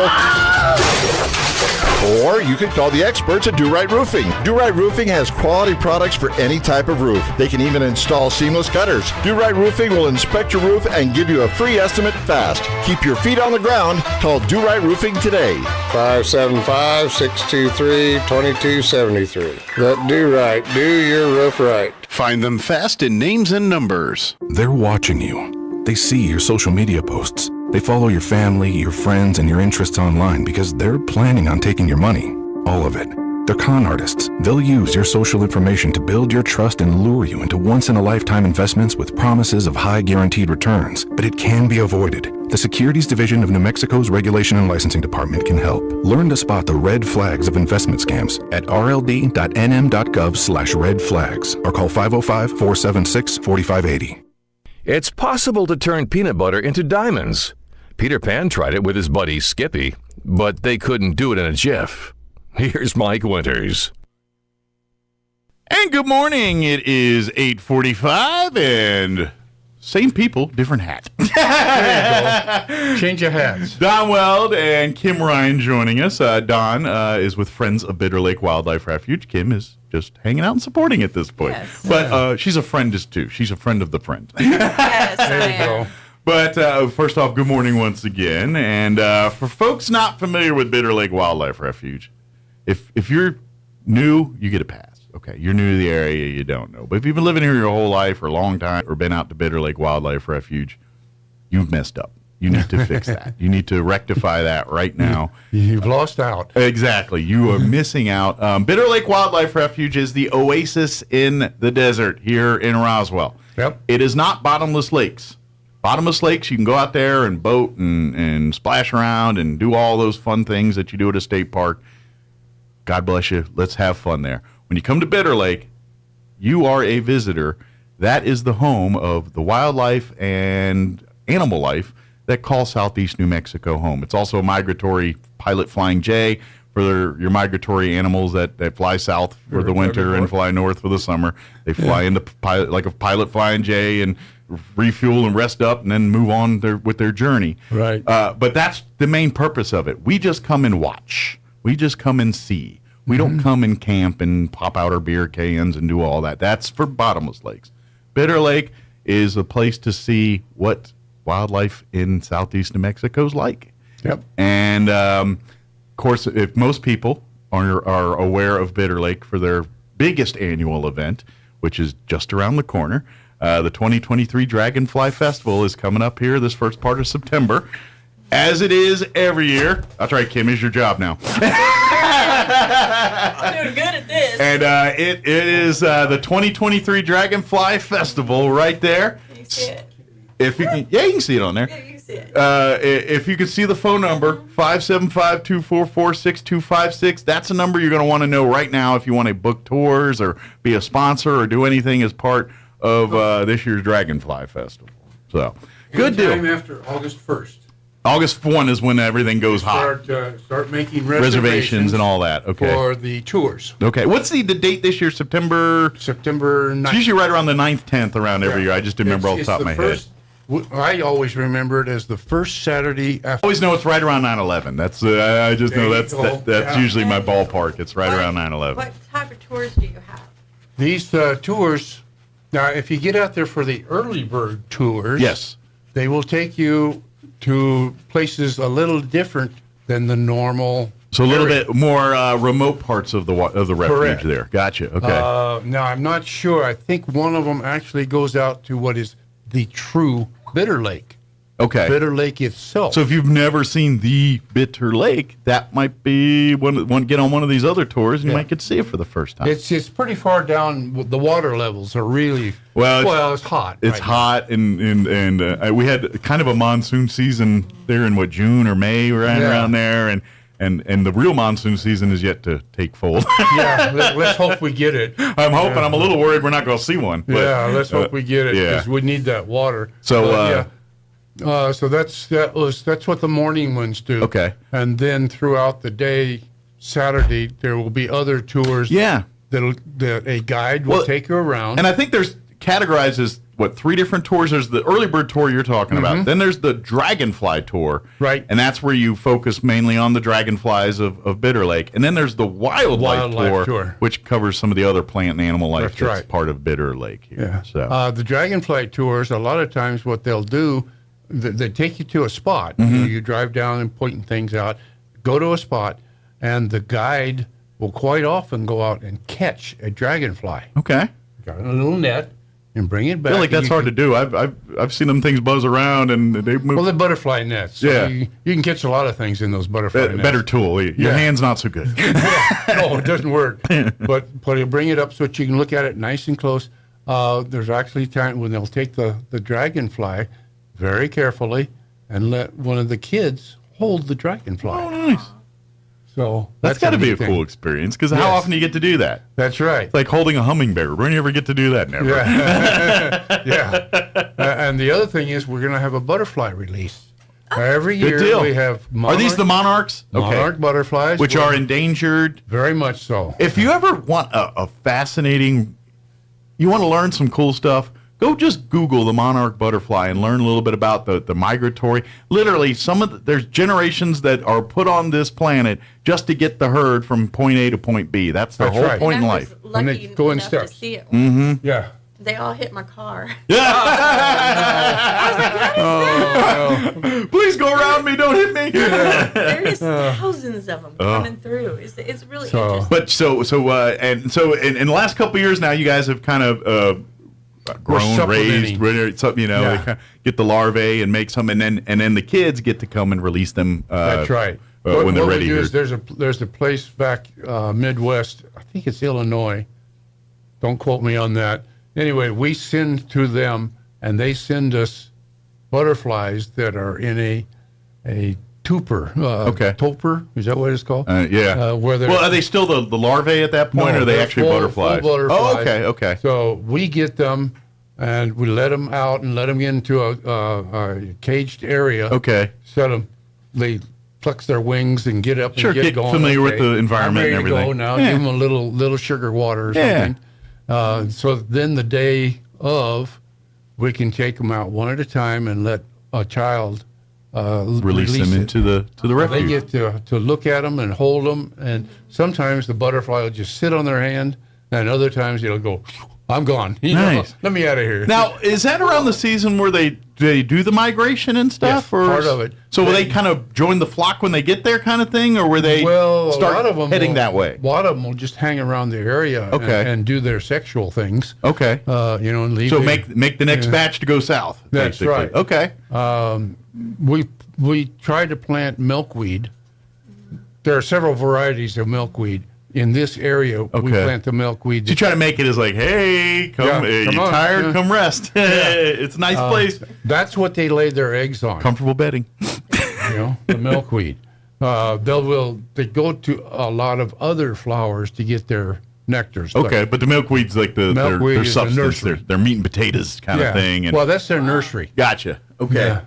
Excellent. I love that. That's cool. So, again, it's not all about dragonflies at the Dragonfly Festival. But that's their biggest thing, and that's what we started. They are just as cool as those monarch butterflies, too. There's equally.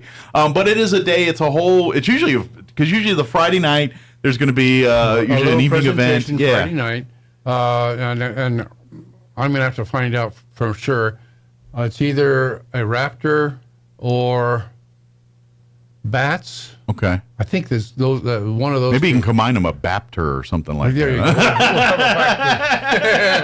But then they usually do stargazing afterwards too, right? If weather permits. That will be Friday night. Yes. Okay. Yeah, and that's obviously a weather permitting. If it's cloudy, then stargazing's no fun. Right. But if it's a clear night, then we're going to have some stargazing. And we have a beautiful back deck.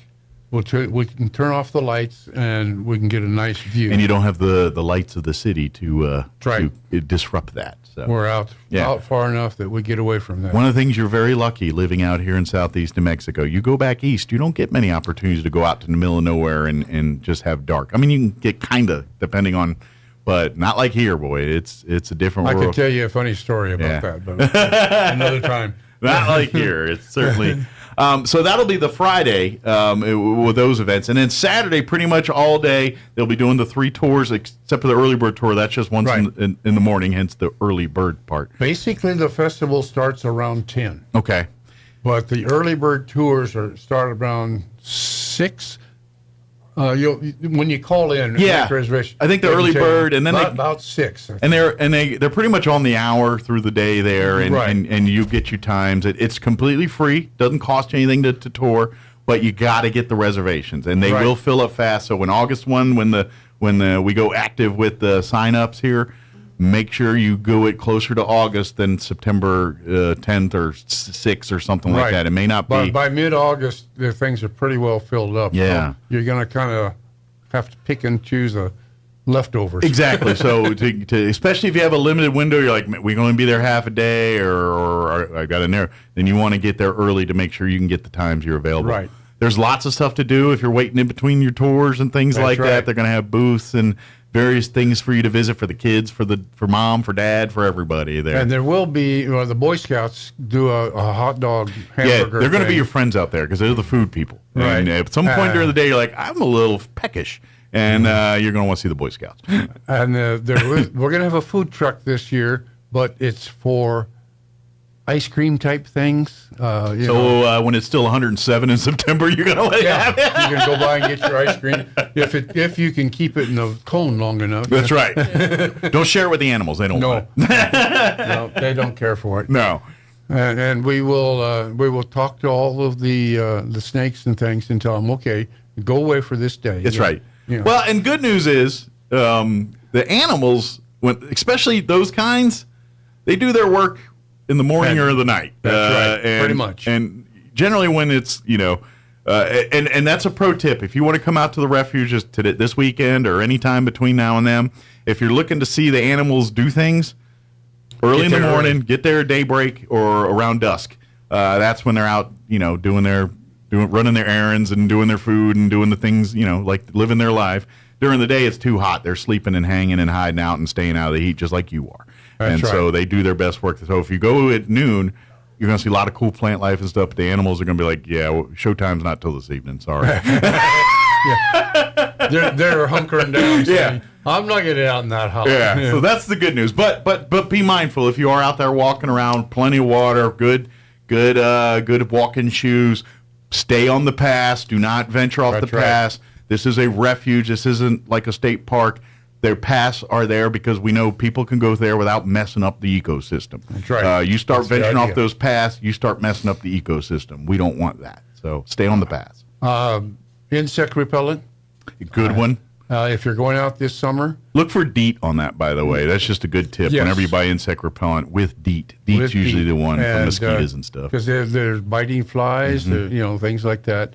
But it's still good. Yeah. I've been out there in the afternoon, 105, 110 degrees, doing work, trying to get the water system where we can keep the plants green. So you've seen it at its hottest and at its coldest, probably. That's right. I have both. Yeah. And you don't want to be in either one of those. But I just saw the time. We're running out of time. But please, friendsofbitterlake.org is the website you can go to. And like we said, beginning August 1 is when it'll go live with the reserving your spots for the shows and all that stuff. I'm imagining if you want to be a sponsor, there's still opportunities to be a sponsor. Yes, there are.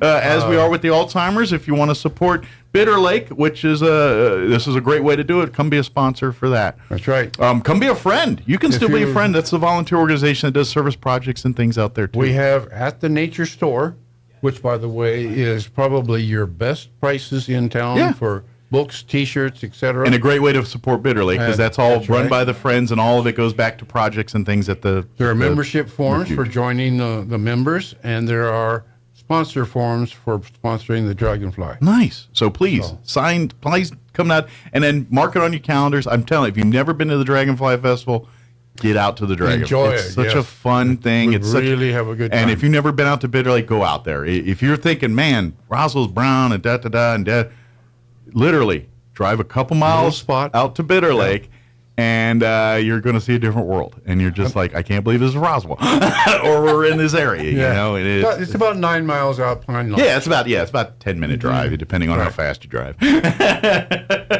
Let's not make that too fast. There's a lot of things going across. Well, there's a lot of critters and what have you out there. You're getting out into the sticks, so to speak. That's right. And so you got to act accordingly when you're out there too. But that's but friendsofbitterlake.org is a good website. Come on out. The actual refuge is open daily. Right. What's the actual official hours? The refuge opens sunrise. Yeah, it's like sun up, to sundown. Sunset. Yeah. The nature store is open right now it's Monday through Friday because we don't have enough volunteers. Which, Monday through you want to Friday. rectify that? Come volunteer. 9 to 4. Yeah. And you can get into the nature store. And thanks to our travel birds that do support a lot of your a lot of times like the Friends of Bitter Lake, they have people that kind of, they do their RVing in the summer. And they go traveling, retired folks mostly. Yep. And they say, well, we'll spend a week or two out at Bitter Lake, and we'll park their RV here, and we'll run the store and kind of do their thing. And it's thanks to those folks. 3 months. Yeah, they'll be out for a month or two out there, but we're very thankful for those folks. But when we don't have them, we got to make them up with our local volunteers. So please reach out if you can. So sounds good. Thank you, guys. Thank you for double duty and hanging out here. I do appreciate it. It is 9 o'clock. You're listening to 106.5 Roswell's Talk FM, KEND, or Roswell, New Mexico. Republicans delving into claims of government censorship of online speech in a public hearing today. Robert F. Kennedy Jr. testifying despite requests from some Democrats and some outside groups to disinvite the Democratic presidential candidate. That for alleged anti-Semitic remarks. Kennedy angrily denied ever saying anything anti-Semitic or racist in his entire life. Also on Capitol Hill, a pair of IRS whistleblowers appearing before the House Oversight Committee concerning meddling in the Justice Department probe of Hunter Biden. Special Agent Joe Ziegler says he was frustrated how this investigation was handled. I have outlined for you some instances in which assigned prosecutors did not appear to follow the normal investigative process, slow-walked the investigation, and put in place unnecessary approvals and roadblocks from effectively and efficiently investigating the case. A number of times we were not able to follow the facts. Also at townhall.com, British voters going to the polls in 3 different areas amid a string of political scandals. The elections for House of Commons seats are being closely watched because they let voters in 3 distinct regions deliver a verdict on the party that's governed Britain since 2010. The elections are in small-town northern England, the rural southwest, and the suburban London seat previously held by ex-Prime Minister Boris Johnson. Johnson. A trio of Conservative defeats would increase grumbles that Prime Minister Rishi Sunak is failing to turn the party's fortunes around. He acknowledges that the 3 by-elections would be a tough battle.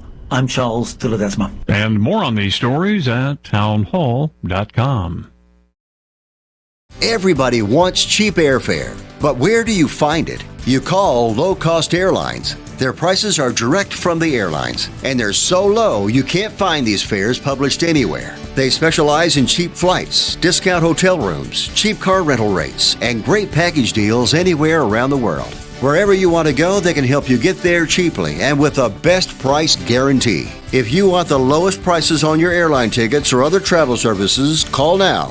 That's right, call. That's the only way to get these rates. Experts are standing by 24/7 to get you the cheapest airfare and hotel rates available. So don't wait. Call right now for the lowest travel prices anywhere and for great last-minute travel deals too.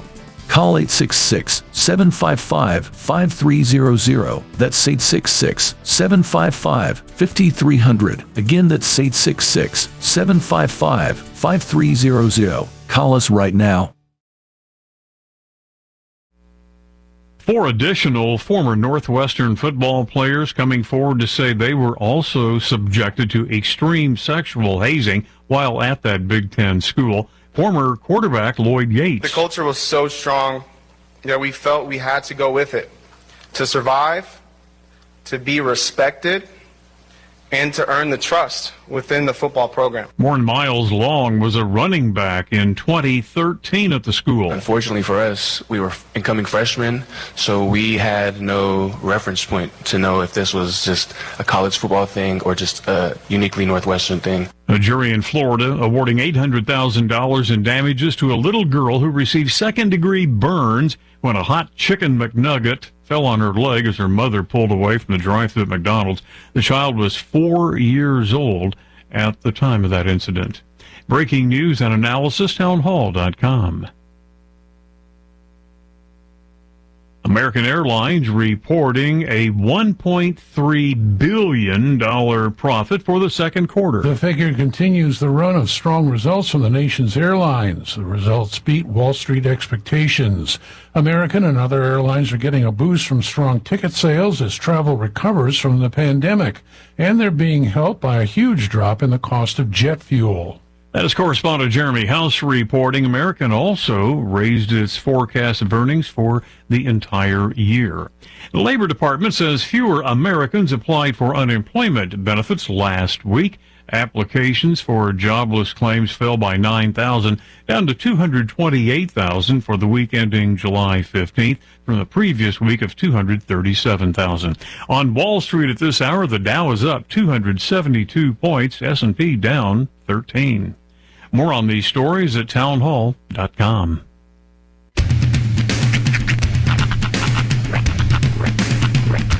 What in the wide, wide world of sports is going on here?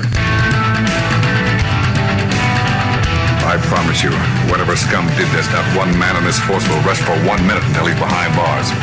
Now let's grab a bite to eat. Yeah, come on. I feel the hot wind on my shoulder and the touch of a world that is older. I hit the switch and check the number. I leave it on and then I slumber. I hear the rhythm ringing through it. Flamenco guitar and cumbia music. I hear the talking of the DJ. The travel listen, what does he say? I'm on a Mexican radio. I'm on a Mexican radio. Broadcasting live from high atop the J.P. White Building in downtown Roswell, New Mexico. It's Mornings with Mike Winters on 106.5 Roswell's Talk FM. Is that what I sound like when I talk? Now, here's your host, Mike Winters.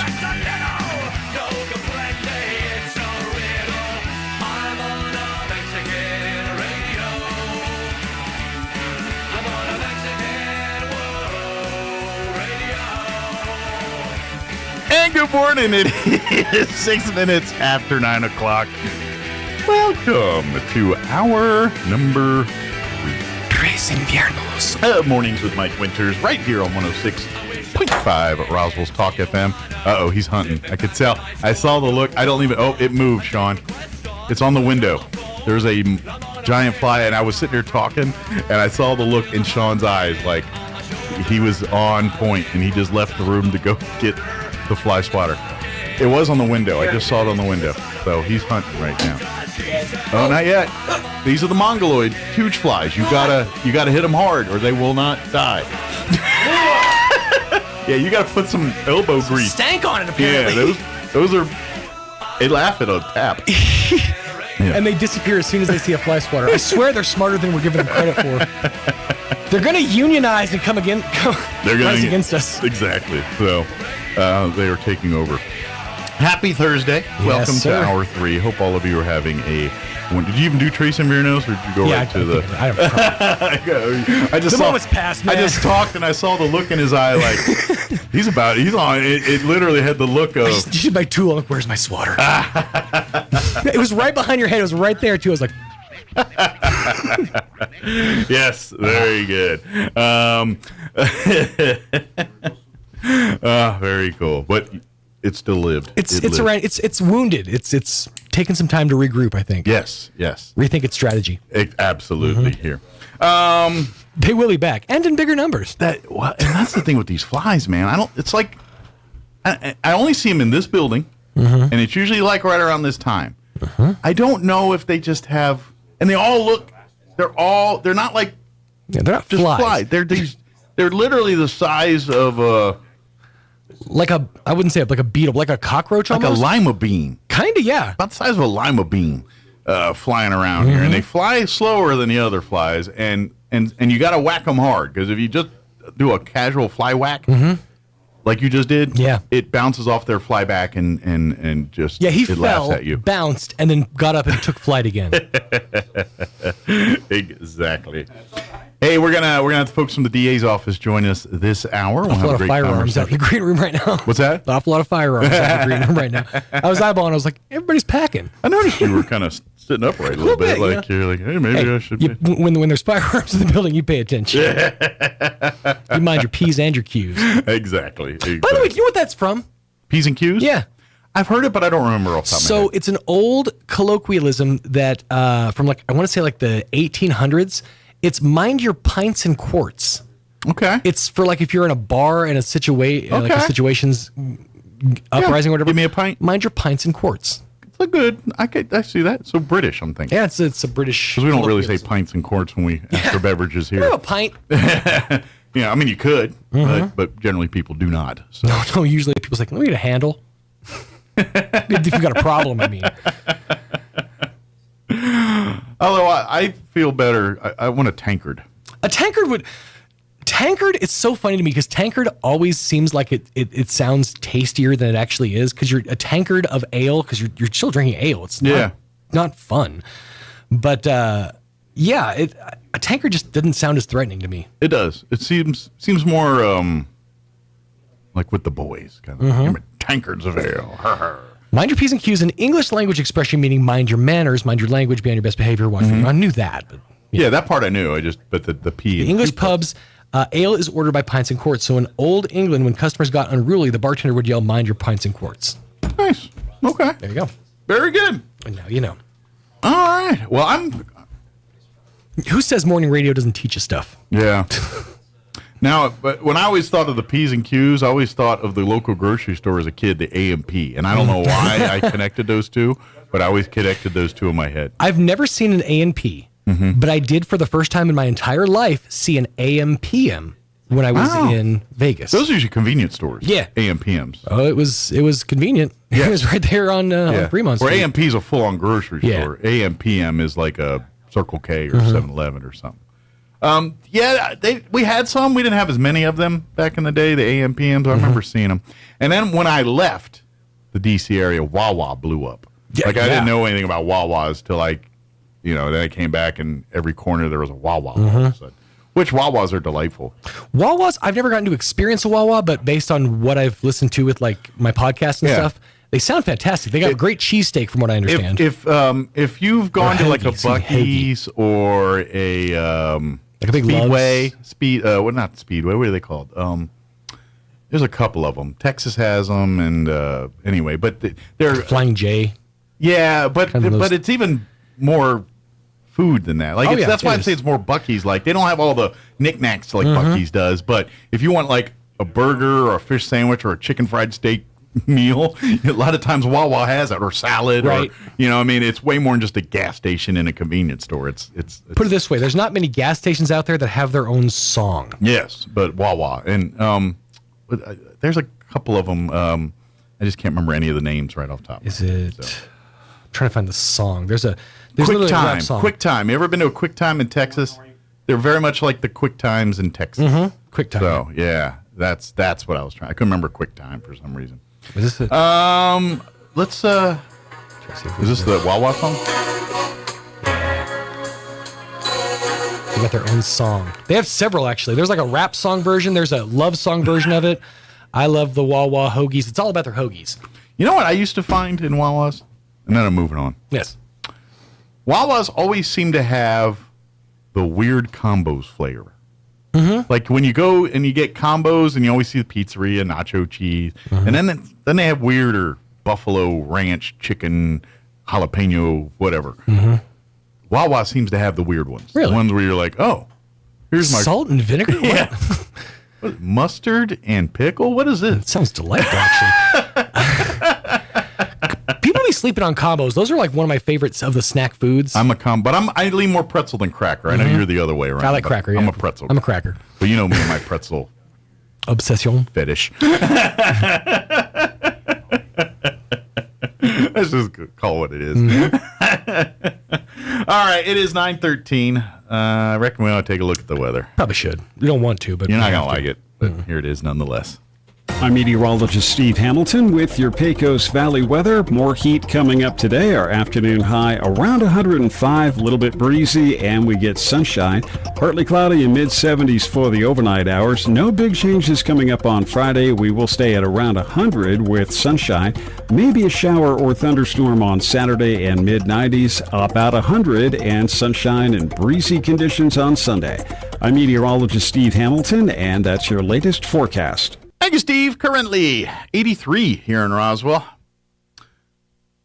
I used to be shocked when I see temperatures like that at 9 o'clock in the morning. Not so much anymore. Humidity is at 31%. Winds currently out of the southeast at 8 miles per hour. 104 our high for today under mostly sunny skies. Southeast winds 10 to 15 miles per hour. Partly cloudy tonight. Looking at an overnight low of 74 degrees. Winds out of the south 5 to 15 miles per hour. Friday, sunny, highs near 100. Winds will be out of the northeast, 5 to 15 miles per hour. There is a 20% chance of rain tomorrow night. They're saying there's a chance. We're looking at a 20% chance of rain Friday night. Mostly cloudy with an overnight low of 73. Southeast winds, 5 to 15 miles per hour. For Saturday, we're also looking at a 20% chance for afternoon showers and thunderstorms. And we're also looking at highs only 96. That's the part I'm like, we're not even supposed to get to 100 on Saturday. 96 are high. Northeast winds 5 to 15 miles per hour. And then Saturday night, 20% chance of rain as well. Sunday, sunny and 102, and then back to 105 when you head back to work on Monday here. All right, it is 15 minutes after 9 o'clock.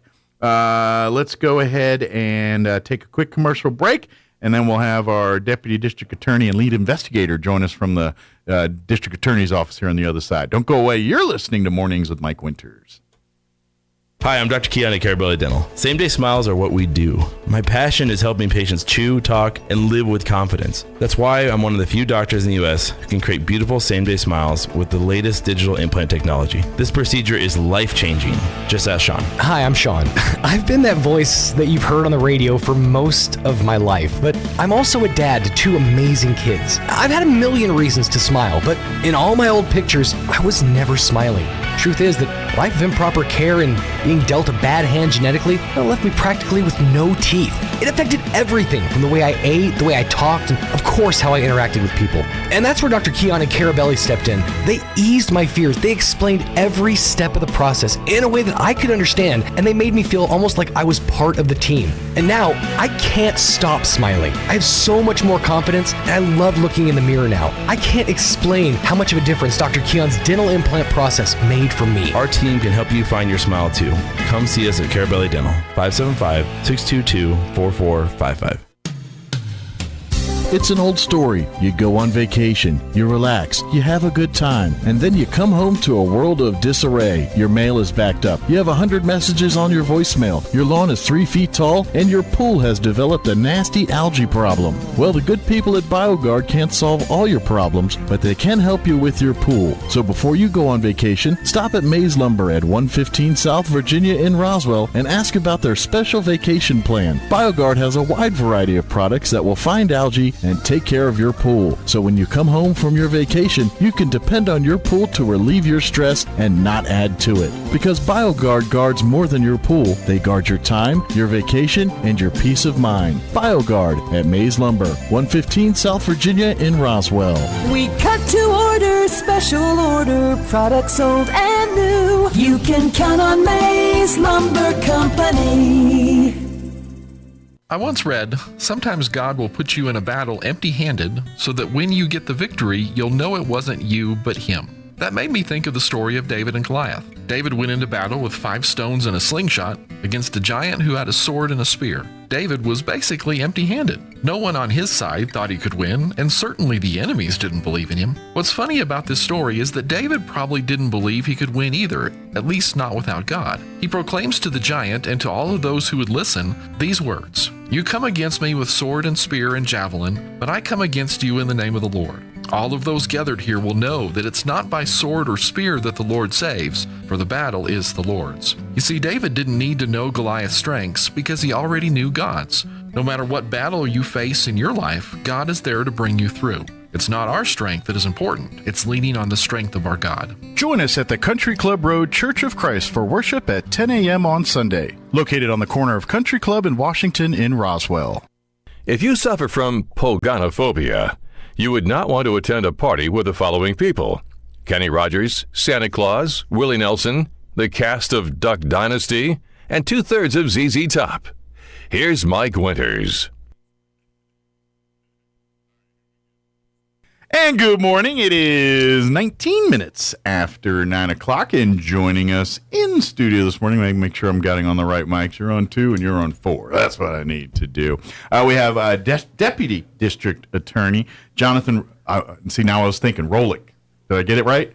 Say roll with a K, so Rolk. Rolk. Yeah. That's what it is. I added extra vowels, I think. That's okay. It's been butchered my whole life. Deputy District. Yeah, I'm sure. I don't really know how to say it, if I'm honest. And pull back the curtain. My legal name is Sisson, not Winters, and I caught more. 3rd grade, no one called me right. I was Sison. Matter of fact, in military, when I was in basic training, the drill instructor, until the last week of training, he called me Sison, Scissorhead, whatever the bleep your name is, get over here. That was how he addressed me every single time. So I feel your pain. I was way off. I feel your pain. But Jonathan, our Deputy District Attorney here, also have our lead investigator for the 5th Judicial District here, Jonathan Dominguez, back with us as well. Justin I was getting into Jonathan and I started going on. We're going to get it figured out by the time we're done. I think last time I called you a prosecutor or something. Yes, sir. Now we're getting better. But Jonathan, Justin, good morning, gentlemen. How y'all doing today? Good morning. How are you? Good deal. Well, first off, thank you for taking time. I know you guys have crazy schedules and caseloads and, happy to be here. All kinds of stuff. So we do appreciate you spending time to tell us how the sausage is made. It's always appreciated. Yes, sir. So, we're happy to be here. Thank you. For folks that don't know, as a lead investigator, do you work directly for the district attorney, or do you help all the DAs, or do you specifically do her stuff? So as our chief investigator for the district, my office is out of the Carlsbad office. I primarily work out of the Carlsbad office, but I travel to the other offices. Okay. There's 2 other investigators that work in the district. Okay. One's out of the Hobbs office and one's out of the Roswell office. So you basically just want to assign to, all right, that's your case, this is your case. No, I'll get this case. This is your case. That's kind of, you could work for any of the Absolutely. For our division, I mean, there's 3 of us in my division, in the criminal investigations division of the district attorney's office. So Gotcha. we try to pull together with being 3 to help any of the prosecutors out that we can with whatever's going on. Yeah, and for folks that if you missed our last conversation, what Justin does is, obviously, the police make the arrest and they collect the initial evidence and things. But once the case is turned over to the district attorney's office, rather than having the cops go back and do reinvestigate, redo the things. They've got their own, they're working on new cases and things. The DA's office has the investigators like you, and you guys are full-fledged law enforcement, do same thing. I mean, you don't do traffic stops and stuff, but you pretty much do the same thing a police officer does. Absolutely. Like a detective or an investigator from one of the reporting agencies in our district is the same thing. And not only helping out the prosecutors, but we work real hard to help the agencies in our district with higher profile investigations and stuff like that. If we can lend a hand to one of the other agencies, we're more than willing to do that. And we have very good working relationships with our law enforcement brothers and sisters. And we try to covet that and keep those working and sure. And Jonathan, as a deputy DA here, I imagine without their work, you guys wouldn't really have a job sometimes, right? I mean, it's pretty much. I mean, obviously the police officers on the case, they do an amazing job getting the evidence, doing the best they can and all. But sometimes you need more stuff, you need more things, and that's the difference between conviction and walking sometimes, and that's where I imagine you guys have to work hand in hand with these investigators, and because otherwise. There's no case. No, correct. And Justin and Hector and Dennis. Dennis was here last time. And Stan. Really, we all have our roles, and without one piece of it, nothing. It's all works. a cog in the wheel here in the big nothing operation. Nothing will work without one of them. So yeah, from the beginning to the end of a case. But I would imagine too. It's a little better because as the lead investigator and your other investigators. Since you're working for a specific group of people, the DAs in the office, you get to know each other. You know they're what they like, what they don't like, and so I would imagine that relationship's important because you're like, okay, I know how Jonathan, I know Justin's like, I know how Jonathan's going to want in this way, and I know the law is the law and you collect things, but the nuances and that kind of stuff. I imagine that relationship is where it makes it really work, is because. When you're talking and dealing with the investigators and vice versa, you're dealing with the DAs, and you're like, well, this DA likes, when they do their court, they do this, and this. So therefore, I want to make sure my evidence helps them do it that way. I mean, whereas with the police office, they're like, nope, here's the sheet, here's the thing. Whereas I imagine you guys get a little more customized with it because you're working specifically to find information for a certain person. And that's and one of the things that I tell my guys in our division is that there's 3 of us, right? There's the prosecutors are many. There's 3 of us. It's our job, and it's important to me that we do our best to cater to the prosecutors and how they like things done, rather than the prosecutor try to cater to the investigator, because there's 3 of us and there's many of them. So it's easier for us to kind of cater to the prosecutors as far as how they like things done or how they want things done, but it's all in tandem. I mean, we all work well together. It's not just us catering to them or whatever. They also provide a good balance of streamlining the process throughout the offices to make sure there's not a whole lot of wavering. And I would imagine too, because and we've had these conversations in the past where a lot of it is, especially when you're building your case and things, a lot of it, especially if it's relying on witness testimony and those kind of things, it's not just even you two. It's really a bigger team that's getting, and by you two I mean by position, not just you two in the office, though your positions in the office. Sure. Make sure. Wait a minute, that I do. But what I mean is sometimes even your own witnesses and things, they get nervous, they get apprehensive. Especially if it's a family thing. And you're going to testify on a family member that may be criminally putting them in trouble. There's a lot of emotion and minutia going on there. And between you two and other people, and we've had them on, kind of your more therapist style work, even though it's different than that, but that's kind of... It's a balance. I mean... And they do a great job at That's got to be... Is that the dance? Is that the trickiest part of your job, is doing the the minutia of getting everyone on board in the same thing and then making sure they execute it when it's time to do so in the trial or wherever it's supposed to do maybe it? the trickiest part of Justin's job, but I don't know if that was as a DA. Do you have to get involved with that too? You would think that it would be difficult, but our agency really does run like a well-oiled machine. Everyone has their agenda, not necessarily their agenda as far as the case is concerned, but everyone has their responsibility of what they need to do as the case goes through prosecution. Sure. And everyone knows what their step is in that process, so no one hesitates to jump in and take care of their part of that process. The victims advocates are some of the ones that you're talking about when it comes to the witnesses and dealing with the witnesses in the trial. And they are some of the most phenomenal. They are probably one of the most phenomenal groups of people I've ever worked with in my entire career. I mean, our victims advocates throughout the district they just do an amazing job supporting the victims and the relatives of the victims. Like, say we have a decedent or something, the relatives of the decedent through the trial process. They're just. I mean, I can't say enough about our victims advocates and the job that they do. I would guess, as far as roller coaster of jobs, that's probably the most roller coaster of the jobs, because you get the highest of highs when you have the successes and you see that what was supposed to happen, and the lowest of lows when not every story has an happy ending in the real world. That's just life, and you got to deal with that sometimes. And to me, that's the part that I think where you guys and all of you, because everyone in the office deals with this in some way, shape, or form. It's just, that to me just seems like it's got to be the hardest part of that job, where you live in a world where at the end of the day, it's legal. It's black and white. It's either illegal or legal. There's no questioning whether that is the problem here. The problem is, it was illegal, but is this something that is a bad thing that is going to lead to worse, or was this just a dumb incident that we don't need to punish up people? We just need to say it was what it is. Let's all heal and move on from this. And that's that's where the gray comes into the legal world. It's like, okay, this guy did something stupid, but is it worth putting him in jail for the rest of their life to do that, or is this an isolated thing? And that's the dance that you guys have to do. You brought up a very interesting point, something that I take the opportunity to talk to people about every chance we get. When you mentioned, about punishment, we have zero teeth in the punishment process. That is not anything that we deal with or do at all. That's all. That's it's all the courts judge and the judges. And but you guys do get to recommend, right? Correct. Yeah. But that's a lot of times.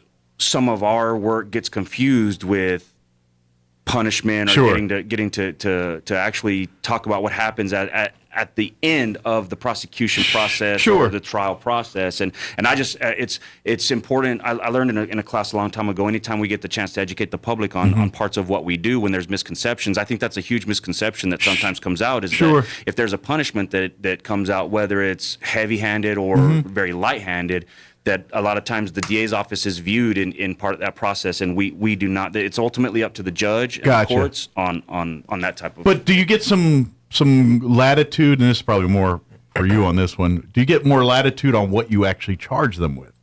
Like if they killed somebody, I mean, obviously manslaughter, murder, there's definitions of what the rules and all that, but do you okay, this guy did something, I don't need to charge him with murder one, I can hit him with something. I mean, do you get that kind of latitude, or is that even the facts more really, dictated? The facts really dictate it. Okay. I didn't know if emotion will let you say, it's, because I mean, in a murder, obviously emotion comes into play, whether it's murder one, a crime of passion, or a plot and planned event here. Right. That determining that is usually emotion comes into play, but I didn't know how much that latitude you had as a prosecutor. I mean, it's filed by the police department, so and we work well with law enforcement to go through the facts, and basically with law enforcement on some cases like that, decide what it was. Gotcha. And really, there's no emotion in it. It's just what the facts dictate. Gotcha. And that determines what the crime was. Gotcha. And what they're charged with. It's just, and we do have recommendations. And I think this might also be the world of Hollywood that confuses us a little bit, because to make the Law and Order SVU show fit nicely in an hour bow, they probably have the prosecution doing things that really is not in the scope of a prosecutor. That's in the judge's office they should be talking. Well, then you also look at, and in that time frame, one of the things we talk to people about, even in the trial process, is if you watch SVU or one of those crime shows, sure. They submit stuff for DNA, and it's back within an hour, 3 minutes. Yeah, you know, you guys have the most efficient lab people I've ever seen in life. The labs in New Mexico are at least 12 months behind on DNA evidence right now. But if you think about it in the scope of things, of course it is. Because every single community in every single town and county in the state of New Mexico's got court cases going on. Yes, sir. It could be a murder trial, could be a DUI, could be anything. There's only a handful of people that gets this big pile of DNA and say, is this right, this wrong, is this that? And they have to prioritize. Sure. And so exactly. So it's literally, they're handed all of the problems of the state in one office, and they're basically said, deal with it. And they're dealing with it, but it takes 6 months to a year sometimes before they get to do the actual testing things on what needs to be tested, because they've been backlogged since they've been testing. True. Since Very DNA true. Became a thing and they started doing it in office, they were backlogged day one. Yes, sir. Very true. Yes, and they will continue to be till we either figure out a different way or they put some more some more labs. Kids, go to school for this stuff and start getting your thing, and let's because that need is going to be huge. Absolutely, it already is huge, but someday somebody's going to say maybe we should have more of these people. And, and focus on STEM, exactly. Science, technology, engineering, and math. Exactly. We need more of it. So in case the lawyer thing seems a little buoyant to you, go into that side. Well, I had to become a lawyer because STEM stuff was too hard. Science, engineering, and math. That's why I'm in radio. I was told there's no math in radio. Words are a little easier. They lied to me, by the way. Than math problems. I had to do all this back timing and thinking of seconds and everything. They lied to me. But anyway, here's a question I do have, since we're kind of in that. And like you said, it's really up to the judge. But, when you guys, there is conversations with the judges, with the attorneys, in closed doors or closed set. I mean, in those times, is that when the three talk and really talk? It's like, look, this guy's here. This is what we're trying to do. Can you work with me here? Is that where I'm not saying negotiating per se, but it's understanding of the real case can go on? Well, it's not really the judge. The judge, we don't talk to the judge. Okay. Other than during trial. Okay. I didn't know if there's on specific motions or something as far as evidence goes. Gotcha. But the state, by the state, I mean the DA's office and defense attorneys talk all the time throughout the case. Whether the defense attorney wants to interview a certain witness that hasn't shown up, whether the state needs that witness or not. I mean, so defense counsel and prosecutors talk all the time. Gotcha. Well, and but not really with the judge. Okay, and that's other than the part on the record. We have to, if one side talks to the judge, it's ex parte communication. We can't do that. I didn't know if there was like the water cooler talk, literally, where it's like, okay, that's where we really find out this is what's going on here, and that's how you kind of. Well, we used to have that, Yeah. When, we could all appear in person all the time. But I think that's important for a judge to make a decision.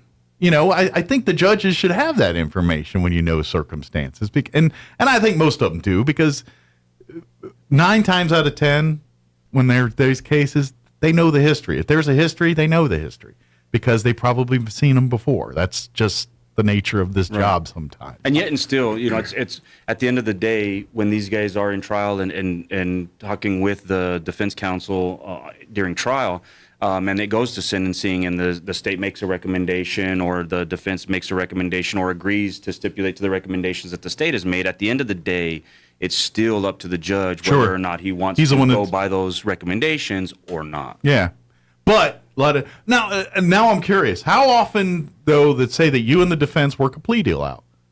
Is it very often that the judge says, "Nah, that ain't going to work," or is that does happen? Okay, that does happen. I was kind of curious, like how often of the time is the judge not in concert with what the two parties decide? Is that common, or is that pretty uncommon? That's a tough question. It happens. That's what it does happen. So I mean, it's not unheard of. It's not the norm, but it's not unheard of. Correct. Gotcha. Okay, makes sense. So it's something you might see once or twice a week. Yes. Maybe. Well, no, probably more rare than that, but I don't know how to put a number on it. Okay.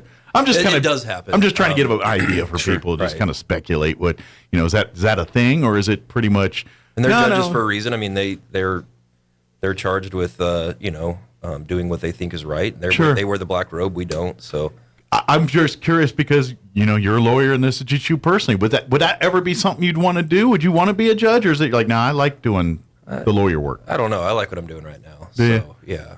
I mean, you never say never. When you get older, life changes. And imagine this is one of those jobs too where when you're doing the same thing all the time, I imagine your mental health comes into play, and you're kind of like, do I want to keep doing this, or do I want to maybe do it from a different perspective? I'm sure we all do. I mean, every friend I have. I mean, Justin and I have very different roles, but we work for the same.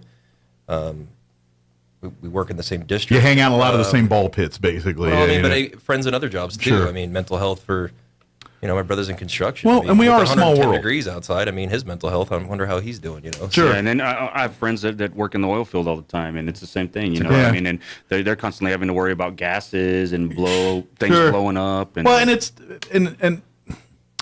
you're right, absolutely. The danger's there, but and I'm not trying to besmirch or cheapen any of that because I'm not. The difference is, like when you're out working in the field, at the end of the day, you're like, my work's done. I go home and I see my kids, and when you're dealing with emotions and people's feelings, that tends to linger home with you. Yeah, I can't unsee or unhear the things I've been a part of in the last 20 years. If you had a hard day at work, busting your hump, you just go home tired, and you're like, I'm ready to turn on the TV and have a beer or whatever. It's a different exhaustion. Yeah, and I think every job has this one. Like yours as well. I mean, I'm sure you're. Yeah, I got it pretty good. I'm not digging ditches. I get to come in and make goofy jokes on the radio all day. But yeah, I'm a very polarizing position, and people either hate you with a passion or love you with a passion. And you're always up to be scrutinized by the public, and there are public comments on I'm sure on your channels that you live stream and stuff like that. There's, like you said, there's people that aren't going to like what you do, and you have to shoulder that. And they're listening right now, just going, yeah, that guy nailed it.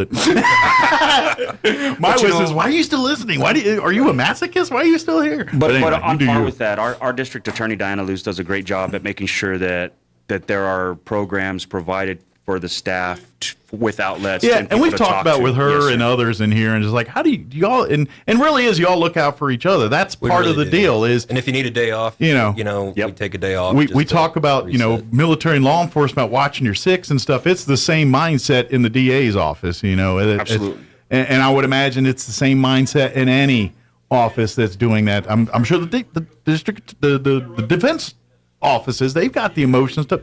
They got to deal with the mental health too. That's, we always talk about in terms, but I would imagine mentally it's got to be rougher as a defense attorney sometimes, especially if have moral issues with your client.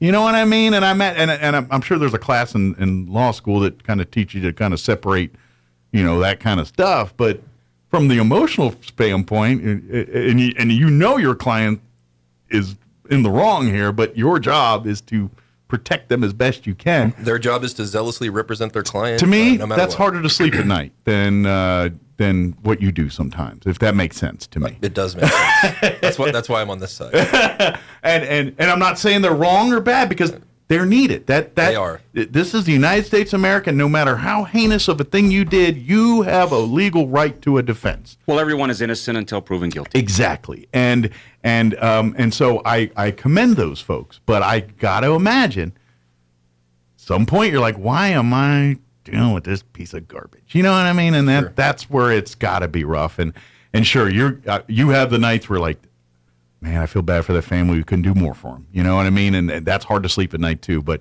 at least you know what I mean? It's a different mindset. And so people that are out on the road crew, yeah, it sucks, and I don't want to be you right now, but you don't have to go home tonight to that. You're kind of like, man, they worked my butt off. I'm tired. You probably don't have time to think. You're just like, I will go home and vegetate. Yeah. Yours is when and it's no different, military or law enforcement or anybody else. It's fine. It's 2 a.m. when you're by yourself with your thoughts is when the problems happen. Sure. And that's where you guys have to be more on top of that. And I really think every job has its struggles. And I have family members and friends that do different jobs, and we talk about it all the time. Mm-hmm. And we're all tired and stressed and worry about our own mental health in different ways. And we're all stretched then. And it's work, and work's tiring, and work wears on you. That's why we need days off every once in a while to relax and reconvene. And it's great that you're able to do that, because I would imagine And Diana's great about giving us time off sometimes. Well, and that's really the problem, and it's not just New Mexico; it's all across the country. It's the caseloads, the workload is so deep. It's no. We were talking earlier about the forensic stuff, and then that same stack of stuff is sitting on y'all's desk too. And it's probably bigger because not all of it needs forensic stuff. Right. You know what I mean? And it's testimony and emotion and personal people's stories. That's which a lab guy doesn't need to look at that. No, and investigators and prosecutors and stuff, relive these traumatic events constantly, daily, because they don't just read or trial prep, read through, the facts of the case once and then go to trial on it. They're constantly reviewing and re-reviewing and re-interviewing and, going through evidence and looking at pictures constantly, you know what I mean? So it's pictures. It's not just a one-time thing and they go to trial. I mean, we're inundated with this type of content every second of every day. I'm curious, and this is just a gee whiz. I'm just curious to how do you deal with it? Because, like, you're talking about the evidence. Like you said, you're constantly looking through pictures and things. These are not pictures of family vacations at Disney World. These could be murder things, could be usually some rough stuff. How do you not come numb to it, but at the same time, how do you not let it over? Because you're seeing heinous pictures, and you see enough of them at some time, at some point you do get a little numb to it, and you're like, all right, I've seen worse, I've seen better. That's part of the human mechanism of how we deal with this stuff. But at the same time, you don't want to get that jaded either, where it's like, that's a good one. You know what I mean? You don't want that because that ain't right up there either.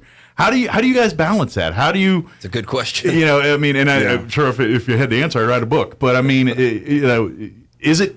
Can you guys negotiate, or is that a struggle? I think having an outlet outside of what we do for work is very important. Agreed. I teach at the academy at the Southeastern New Mexico Law Enforcement Academy also when they have new academy classes, and that's one of the things I always leave the guys with tidbits. The guys collectively, the guys and girls that are coming through the academy. I leave them with, if I can tell you one thing that I've learned in over 20 years of working in this environment, that it's your mental health is very important, and it's important to have an outlet outside of your work that you can turn to, be it music or sports or a co-ed softball team or something, or church or you know what I mean? Like, it's important to have something else. Nothing to do with any of that. Because young officers, and I'm sure prosecutors are the same. I don't want to speculate, but please correct me if I'm wrong. Once you get through the academy or through law school, you just immerse yourself in your work, and it just you're so passionate about it to begin with. So now you're able to practice or to be a law enforcement officer, and so you just immerse yourself in the work, and it's 4 years or so before you look up and go, I've done nothing else for the last 4 years but work. Yeah. So it's important to have that, have an outlet. Yeah, you realize, oh dang, I've abandoned all the other aspects of my life to pursue this goal, which that's great in some aspects, but like you said, in other circles, it could be a good dog heals the soul. Absolutely. You ain't wrong. Having a good pup. I'm a dog. I'm a pet person, but I have 2 cats now because, I'm married and these things happen. But I'm a cat guy. I like cats. I have 2 cats. But I have 2 cats that I love, and I don't know how many times I've come home here ready, mad at everybody, and then those 2 cats come home, and in 5 minutes of me just farting around with them, I'm like, all right, I'm a little better mood or something, And I have a little bit of different position than some people who come up in this profession, because my dad is a retired federal agent, and so he's gone through and seen some stuff to be able to coach me along the way and help me out with things that have happened. My mom's was a dispatcher forever, and then I have my wife and my 2 daughters at home, and we're great. But I would imagine too. But that's probably why you're here. I mean, if that's you grew up with your dad and law enforcement and everything, and that's what law enforcement is. That's why it's not uncommon. My grandpa was a cop. My dad was a cop. Absolutely. I'm a cop. My kids wanting to be a cop. That's one of those professions where it's very common as a family thing. You know, that's. I would argue it's probably them and firefighters are probably the most family-centric jobs. Whereas you see, I mean, obviously, but I mean, where you kind of, it's not your own business. Sure. You know what I mean? Because even I look at ranching. At the end of the day, your ranch is your own business. And it's your kind of thing. Whereas a cop, you're working for the government in some way, shape, or form, and it's generations of that. Working for your neighbor. Working for the people. Yeah, exactly. And that's. And I don't know if it's like that in lawyers, but it may. Imagine it could be but I think it's for different reasons. Because I think most people get in the law. I mean, sure, make a difference on your side, To be a prosecutor, those lawyers are lawyers because they care. And I'm not saying defense aren't, but let's face it. When you ask 10 people, do you want to be a lawyer? I'd love to make what a lawyer makes. Sure. You know what I mean? It's just that mindset of you're getting in this for the money, and then they realize, oh, dang, unless you're a certain sect, you're not. I mean, don't we're get me talking wrong. about misconceptions. Okay. Yeah, you know what I mean. And so I think people get into Should have been doctors. I think they get in. Some people get into your industry for a certain reason, then learn. Oh, dang, that was not the reason I thought it was going to be. But where it's different is people that work in the district attorney's office. They don't get paid what defense attorneys do. They're government employees, just like any other government employee. So in theory, you could walk away with your degree and your bar association and all the credentials and go walk into another office and make 6 times the amount that you're making right now. And that's why I always say those people are doing it for a different reason.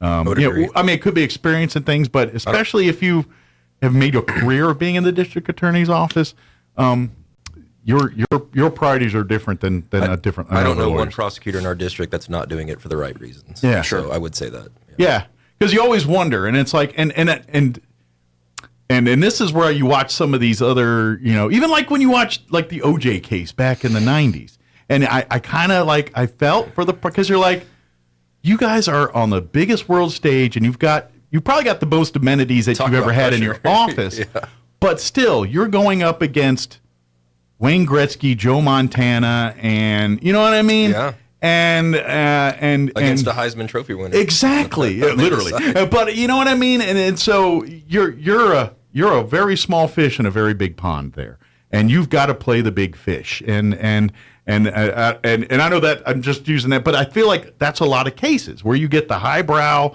defense guys that are making money and have a lot more resources than the prosecuting attorney does. And sometimes more time. And more sometimes time. they have more time. And right. Well, they just bill for more of it. But sometimes they don't have the facts. And these guys these guys have multiple cases that they're going through daily. You know what I mean? They can't. It's hard to. So I would venture to guess that at a large firm in a large area, you get a highfalutin client come in, you're going to devote the majority of your time to that client and that client's case because of the amount of money they're paying to retain you. It's no different in the advertising world. The prosecutors at the DA's office, these guys have several cases, and they have to make each one of them a priority because the public is hurting in one shape or form of another, and it's our job to help them see a light at the end of the tunnel. I am curious, and this might be a whole nother can of worms, but was curious. You mentioned it, kind of sparked it. What's like when it? I mean, obviously, most cases probably come chronologically as they happen and things, but what are the variables that do bump up a case to a more? Is it public? Does that come into play a lot on that, or is that not a variable at all? A lot of the times the judges decide that, but there's a higher time priority on defendants that are in custody. Gotcha. So they're sitting in jail. We want to get that trial quicker than the other one. So so could it be just the caseload of the particular victim? Like if they're saying this guy's got a rap sheet a mile long, we need to because for logistically. It really depends on the case. So sometimes it's evidence that we're waiting on, like we talked about earlier, DNA evidence coming in or something like that, where we just have to wait for that. And that's does it get prioritized on that side, or is it just go through the process like it? Like say there's a high profile case that everyone's watching on the news every night. I know in your office it's what you do, but like the DNA evidence stuff, does someone call them and say, you got to bump this one up because it's, does that happen, or is it no?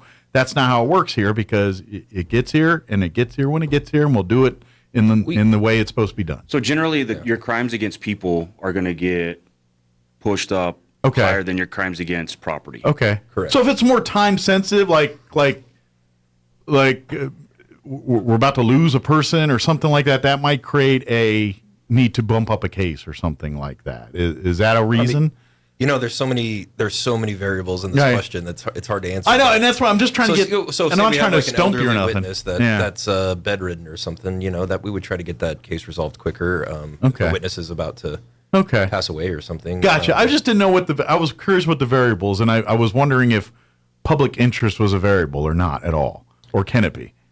I think it depends on the case. Gotcha. It just really depends on. Absolutely. Okay. That's the worst lawyer answer that you probably have always Yeah, hear, right? but I It understand depends. because there's no right or exact magic answer. It's yes, if the case has enough eyeballs on it and there's enough elected officials that are saying we need to do something about this, they're probably calling your office and lighting you up and wanting to And we push. can't we can only move as fast as the evidence that we have. If we're still waiting for something, we can't just and move forward. I mean, we have to have all of the evidence that pertains to that case. You just can't go to case if the evidence ain't back yet. In order or to put on done. a good Yeah. trial, you know what I mean? In order to put on a good Of course, your defense would be okay with that because it's probably going to certainly guarantee them a not conviction. So, but the best way that I can put that into perspective is crimes against people is going to be higher prioritized Makes than sense. crimes against property. because we're dealing with flesh and blood and emotions and If your antique lamp was stolen, it might take a while to get to. Gotcha. Yes. That's something we can replace at the end of the day. I mean, maybe harder than others, but it's not a person. Sure. It makes sense. I imagine it's no different in priority with law enforcement.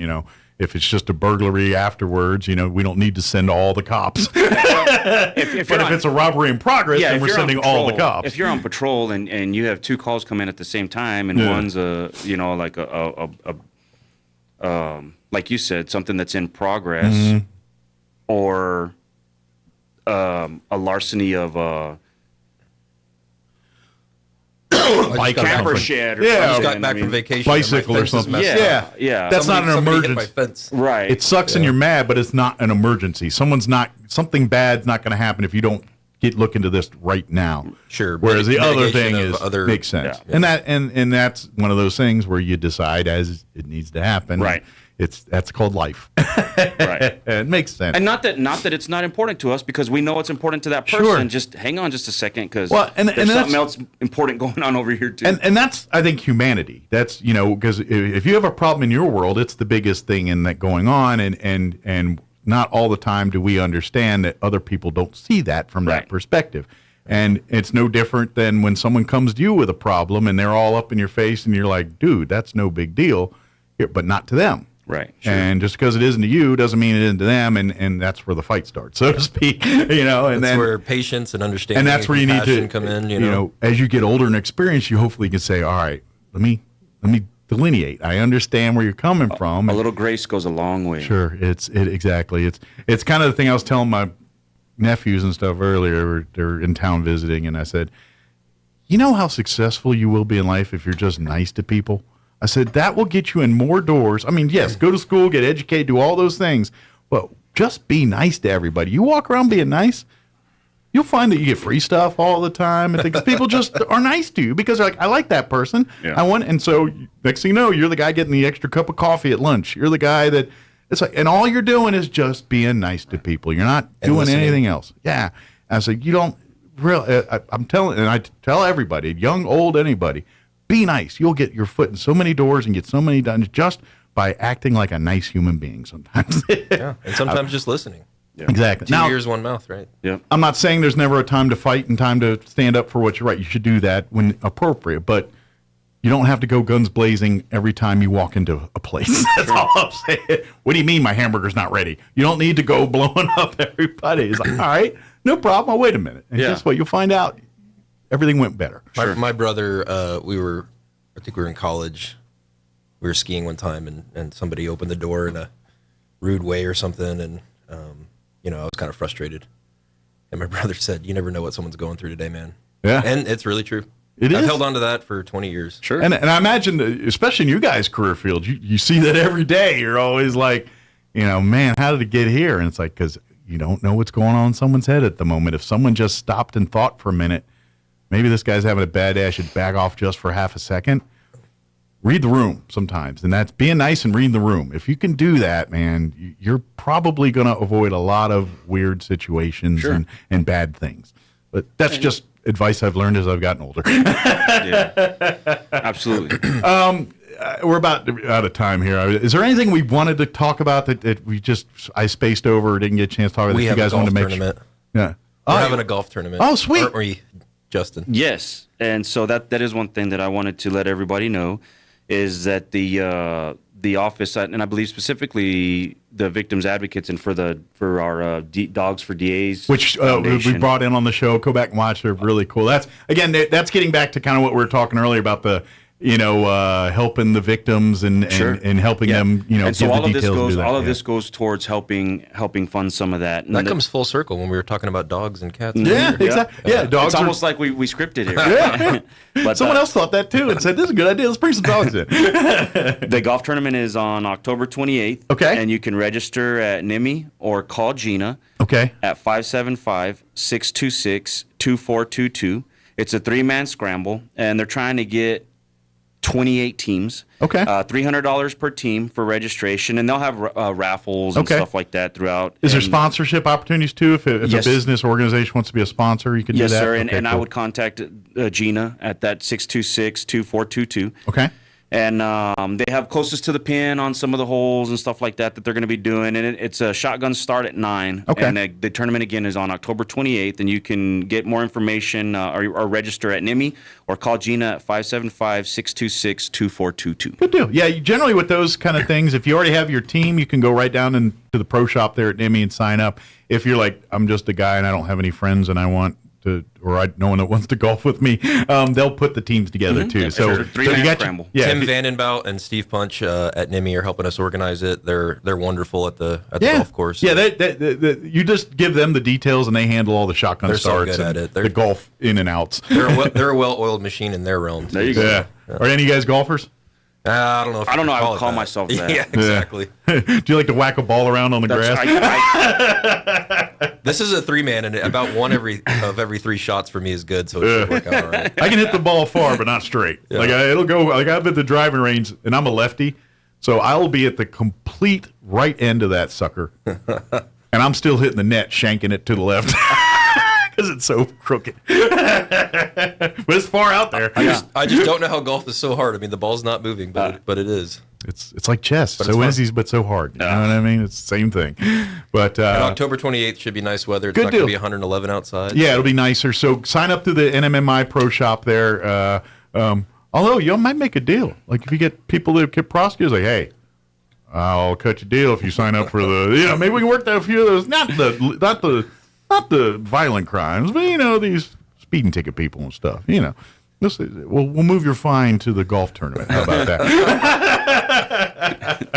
Very good. Well, thank you guys. I appreciate what you do. Appreciate and, you thank you for hanging out with us, and look forward to our next conversation. Yes, sir. Absolutely, Mr. Winters. Thank Awesome. you. Appreciate All right, it is 9:58. Let me play a quick ad or two before they kick me off the radio. Don't go away. 5 key elements to a great marriage. This is taken from an article by Drs. Les and Leslie Perot. Hi, this is Pastor Troy and Julie Smotherman for The Joy of Marriage. The first one is ownership, taking responsibility for the good as well as the bad. 1 Corinthians 11:31 says, "Judge yourself so you won't be judged." It's talking about the judgment of God, but it also applies to our relationships, especially the ones that are closest to us, like marriage. If you'll just take responsibility for your own actions, it's so much easier for our spouses not to have to point out and criticize us. So we have to take responsibility for our actions and our reactions, our attitudes and our mistakes. Most people would learn from their mistakes if they weren't so busy denying them. You aren't responsible for what your spouse does. You are responsible for doing your part. So just decide today to do your part and take ownership. The Rehabilitation Center at Artesia General Hospital offers a variety of services led by experienced licensed therapists, including physical therapy, occupational therapy, and speech therapy.